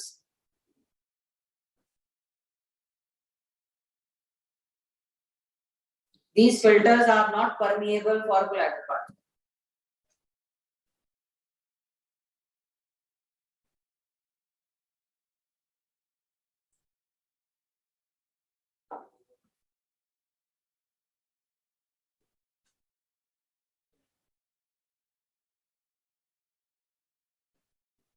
जैसे एक सोल्यूशन होता है कोलॉइडियन सोल्यूशन, ये है 4% solution of nitrocellulose and alcohol. ये normal filter paper पर इसकी coating कर देते हैं कोलॉइडियन सोल्यूशन, उससे क्या होता है, नॉर्मल फिल्टर पेपर के पोर्स पर ही नाइट्रोसेलुलोज डिपॉजिट हो जाता है और उनका साइज छोटा हो जाता है। अब इसमें से कोलॉइडल पार्टिकल क्रॉस नहीं कर पाते और अल्ट्रा फिल्टर बन जाते। डिस्पर्जन में हमने कोलॉइडल सॉल्यूशन को प्योरीफाई किया, यहाँ पर हमने कोलॉइडल पार्टिकल को मीडियम और इम्प्योरिटी से सेपरेट कर फिल्टर करते हैं।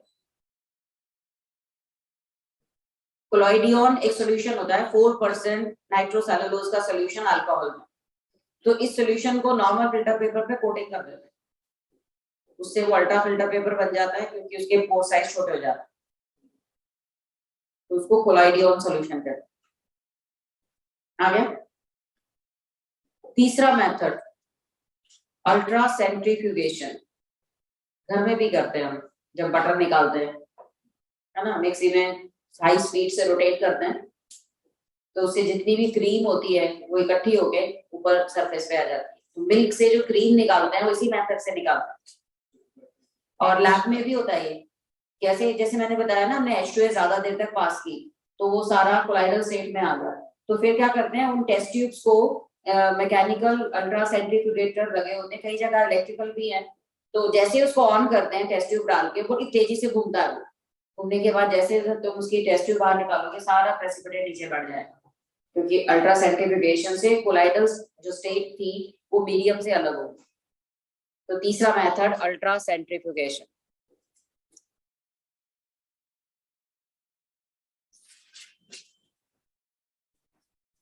Ultra centrifugation.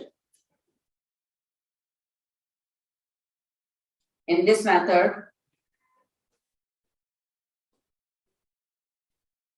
soul is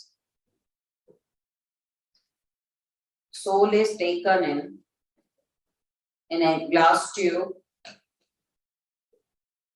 which is placed in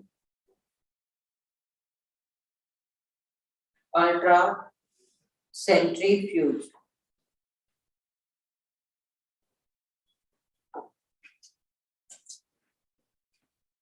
Which is rotated at high speed.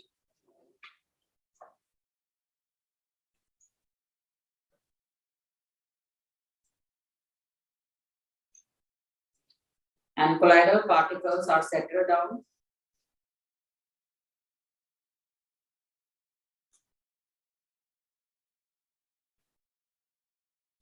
and crystalloid and other impurities goes in solution. Crystalloid and other soluble impurities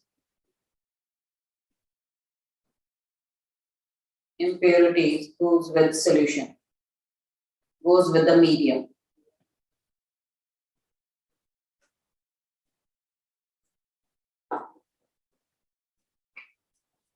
उसके बाद उसको decant of कर लेंगे, decant कर लेंगे, solution को ऊपर से निकाल देंगे, नीचे हमारा कोलाइडल सॉल्यूशन। ये बिल्कुल एग्जैक्टली वही है जो हम कर रहे हैं, मक्खन निकालते हैं क्रीम में से, वो यही मेथड है।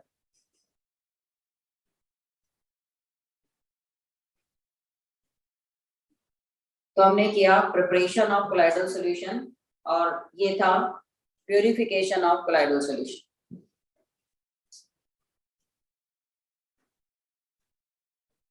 अब आते हैं हम जनरल प्रॉपर्टीज ऑफ कोलॉइड्स या कोलाइडल सॉल्यूशन। यहां तक समझ में आया? प्रॉपर्टीज ऑफ कोलाइडल सॉल्यूशन बताओ जरा, अब तक जितना किया है क्या प्रॉपर्टीज हैं कोलाइडल सॉल्यूशन? एक तो हेट्रोजीनियस है, हेट्रोजीनियस देखने में होमोजीनियस है पर एक्चुअली क्या है? हेट्रोजीनियस। फिल्टरेबिलिटी क्या है? नॉर्मल फिल्टर पेपर से क्रॉस कर जाते हैं पर अल्ट्रा फिल्टर पेपर को क्रॉस नहीं करते। और विजिबिलिटी क्या है? पार्टिकल नेकेड आई से नजर नहीं आते लेकिन अंडर माइक्रोस्कोप हम पार्टिकल को देख सकते हैं।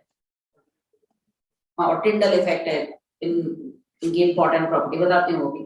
उसके बाद दूसरी इंपॉर्टेंट प्रॉपर्टी है कलर। तो देख लीजिए, कलर ऑफ कोलाइडल पार्टिकल्स।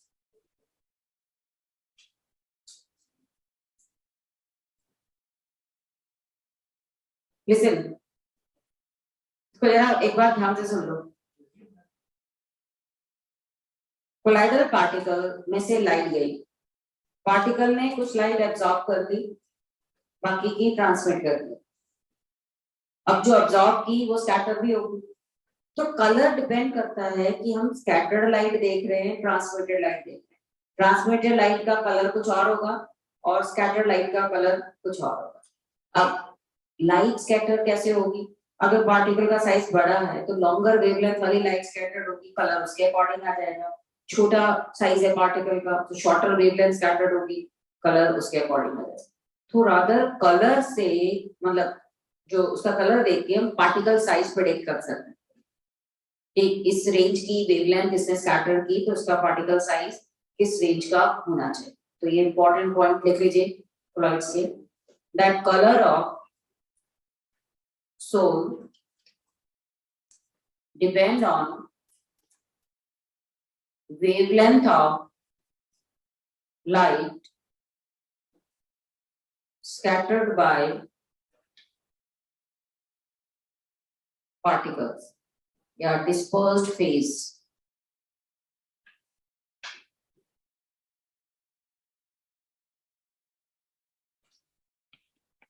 और वेवलेंथ किस पे डिपेंड करती है? साइज पे। The wavelength of scattered light depends on the size and shape,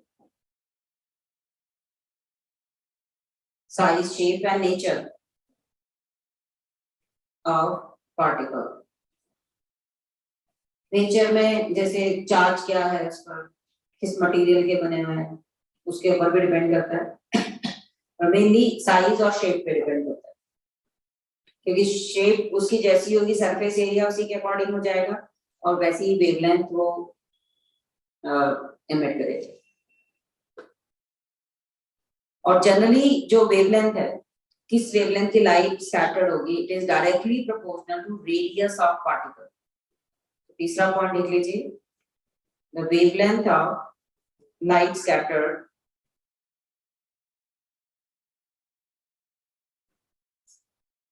wavelength of light जो एब्जॉर्ब हुई वही स्कैटर्ड होगी। Wavelength of light absorb by particle is proportional to its radius, approximately its radius. तो हम क्या कहेंगे? Larger particle absorb longer wavelength. That is, larger particle will absorb longer wavelength and transmit light of shorter wavelength and transmit light of, important point है, light of shorter wavelength.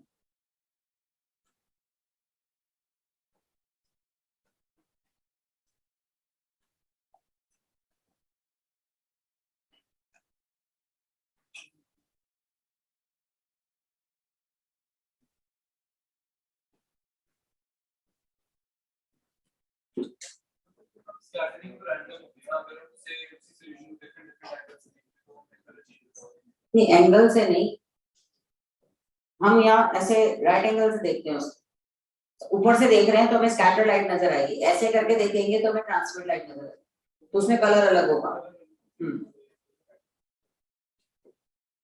जैसे सुनिए जरा ध्यान से, जो गोल्ड सोल है bright red colour का होता है सोल, पर हमें पता है कि कोलाइडल सॉल्यूशन बड़े बड़े जिनका जो पार्टिकल्स हैं वो एग्रीगेट होने लगते हैं, साइज बड़ा होने लगता है। तो जब ये गोल्ड सोल था तब इसका ब्राइट रेड कलर होता है, छोटा साइज है इसका, तो उसकी जो लाइट बाहर से ट्रांसमिट होकर लाइट निकल रही है वो रेड कलर की लाइट निकल रही है, तो हमें ट्रांसमिटेड लाइट में उसका कलर रेड नजर आ रहा है। लेकिन थोड़ी देर के बाद जब उसका पार्टिकल साइज ग्रो करने लगता है, बड़े बड़े बड़ा होने लगता है और वो सेटल होने लगता है, तब उसका कलर इमीडिएटली ब्लू हो जाता है। क्यों? साइज बड़ा हो जाने से वो क्या करेगा, बड़े लाइट वेवलेंथ को तो एब्जॉर्ब कर लेगा और छोटी लाइट को ट्रांसमिट करेगा। तो जब हम किसी कोलाइडल सॉल्यूशन का कलर चेंज होने लगता है ना, तो पता चल जाता है कि अब इसका प्रेसिपिटेशन स्टार्ट हो गया, मतलब इसकी कोलाइडल साइज जो पहले था अब वो साइज उसका चेंज हो रहा है, मतलब अब ये स्टेज आ चुकी है इसकी कि अब ये प्रेसिपिटेट होने वाला है। आया समझ में? एग्जांपल लिख लीजिए, गोल्ड सोल और बिल्कुल प्रेसिपिटाइज हो जाए तो येलो कलर का हो जाता है, देखने में गोल्ड की तरह जो कलर आ जाता है। Gold sol is red in colour, but on adding electrolyte it turned blue because as electrolyte causes the particles to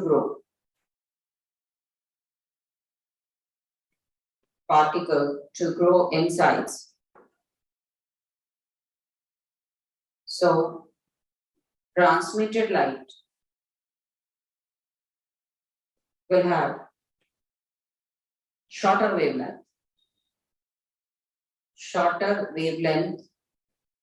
of blue color। ठीक है, जब उसका कलर ट्रांसमिटेड लाइट का कलर रेड आ रहा था तो उसने लाइट ब्लू अब्सॉर्ब की होगी, छोटी वेवलेंथ वाली लाइट अब्सॉर्ब की होगी। लेकिन जैसे जैसे उसमें इलेक्ट्रोलाइट डालने में उसका पार्टिकल साइज बड़ा हुआ तो उसने रेड कलर की लाइट अब्सॉर्ब कर ली, ऐसे में जो छोटी वेवलेंथ वाली ब्लू कलर की लाइट थी वो ट्रांसमिट हो गई और हमें ट्रांसमिटेड लाइट में उसका कलर अब ब्लू नजर आने लगा। या ऐसे में, और कई बार थोड़ा बहुत शेप पे भी, डिस्क शेप है, ओवल है, उससे भी थोड़ा बहुत कलर इसका चेंज हो जाता है, पर हाँ ये चीज तो हम लेते हैं। पर सबसे इंपॉर्टेंट क्या था, कलर इस पे भी डिपेंड कर रहा है how the observer receive the light. Observer को ट्रांसमिटेड लाइट मिल रही है या उसको स्कैटर्ड लाइट मिल रही है, कलर इस पे भी डिपेंड कर रहा है। तो ये लिख लीजिए, the colour of colloidal solution also changes with the manner in which the observer receive the light. Whether the observer receive transmitted light or the scattered light, उसके according उसका color change हो जाता है।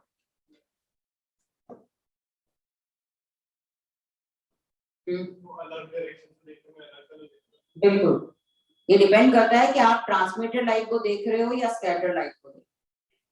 तो पार्टिकल का size देखना हो तो हम ऐसे स्कैटर्ड लाइट को देखेंगे, क्योंकि स्कैटरिंग वाली वेवलेंथ से हमें ज्यादा आइडिया लगता है। जैसे मिल्क एंड वाटर है, इसका कलर ब्लू आता है अगर हम रिफ्लेक्टेड लाइट देखें, और ट्रांसमिटेड लाइट देखें तो उसका कलर रेड नजर आता है। तो लिख लीजिए अगला example, that mixture of milk and water. अभी जो तुम घर में मिल्क यूज करते हो वो तो थोड़ा सा फैट कंटेंट ज्यादा होते हैं ना, लेकिन अगर इसका ट्रू कोलाइडल स्टेट में ले जाएं तो फिर ऐसे नजर आएगा। Mixture of milk and water, it appear blue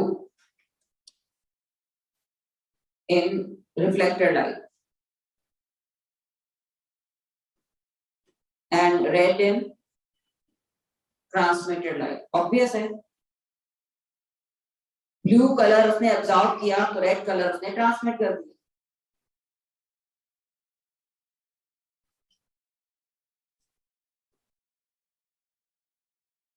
जैसे सनसेट पर सन का जो कलर है हमें रेड नजर आता है, क्यों नजर आता है?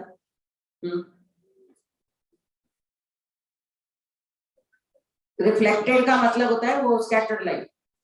हाँ, सनराइज और सनसेट पर उसका कलर रेड होता है, उसका क्यों होता है रीजन? हाँ वो तो है, पर ऐसा क्यों होता है? क्योंकि सनसेट या सनराइज पर सन होराइजन पर होता है, ज्यादा डिस्टेंस ट्रैवल करके हमारे पास आता है, और सनसेट तो ज्यादा रेड होता है, क्योंकि तब क्या होता है जो इम्प्योरिटीज होती हैं, बड़े साइज वाली इम्प्योरिटीज, उससे जो हमारे पास लाइट पहुंचती है वो ट्रांसमिटेड लाइट पहुंचती है, तो हमारे पास लॉन्गर वेवलेंथ वाली लाइट पहुंचती है, क्योंकि वो जो स्कैटर्ड लाइट है वो लॉन्गर वेवलेंथ वाली होती है, क्योंकि बड़े बड़े डस्ट पार्टिकल से पास होते हुए हमारे तक पहुंचते हैं। तो होराइजन पर जब सन होगा तो हम ऐसे देखेंगे ना उसको, इसीलिए सनसेट और सनराइज पर उसका कलर रेड हो जाता है बिकॉज ऑफ दिस स्कैटरिंग। सनसेटिंग पर रेड ज्यादा होता है क्योंकि तब डे में जो इम्प्योरिटीज हैं वो ज्यादा होती है सनराइज के कंपैरिजन। अगली इंपॉर्टेंट प्रॉपर्टी नेक्स्ट क्लास में करेंगे, अगली प्रॉपर्टी टिंडल इफेक्ट, जो कि ऑप्टिकल प्रॉपर्टीज है। नेक्स्ट क्लास में सरफेस केमिस्ट्री खत्म हो जाएगा, छोटा सा ही है, तो इस संडे को सरफेस केमिस्ट्री का टेस्ट है। सॉलिड स्टेट मतलब मैं नेक्स्ट सैटरडे से सॉलिड स्टेट स्टार्ट करूंगी, तो पिछला जरा पढ़ना शुरू कर दो सॉलिड स्टेट। अगर नेक्स्ट क्लास में भी टाइम मिला तो हम सॉलिड स्टेट शुरू कर देंगे।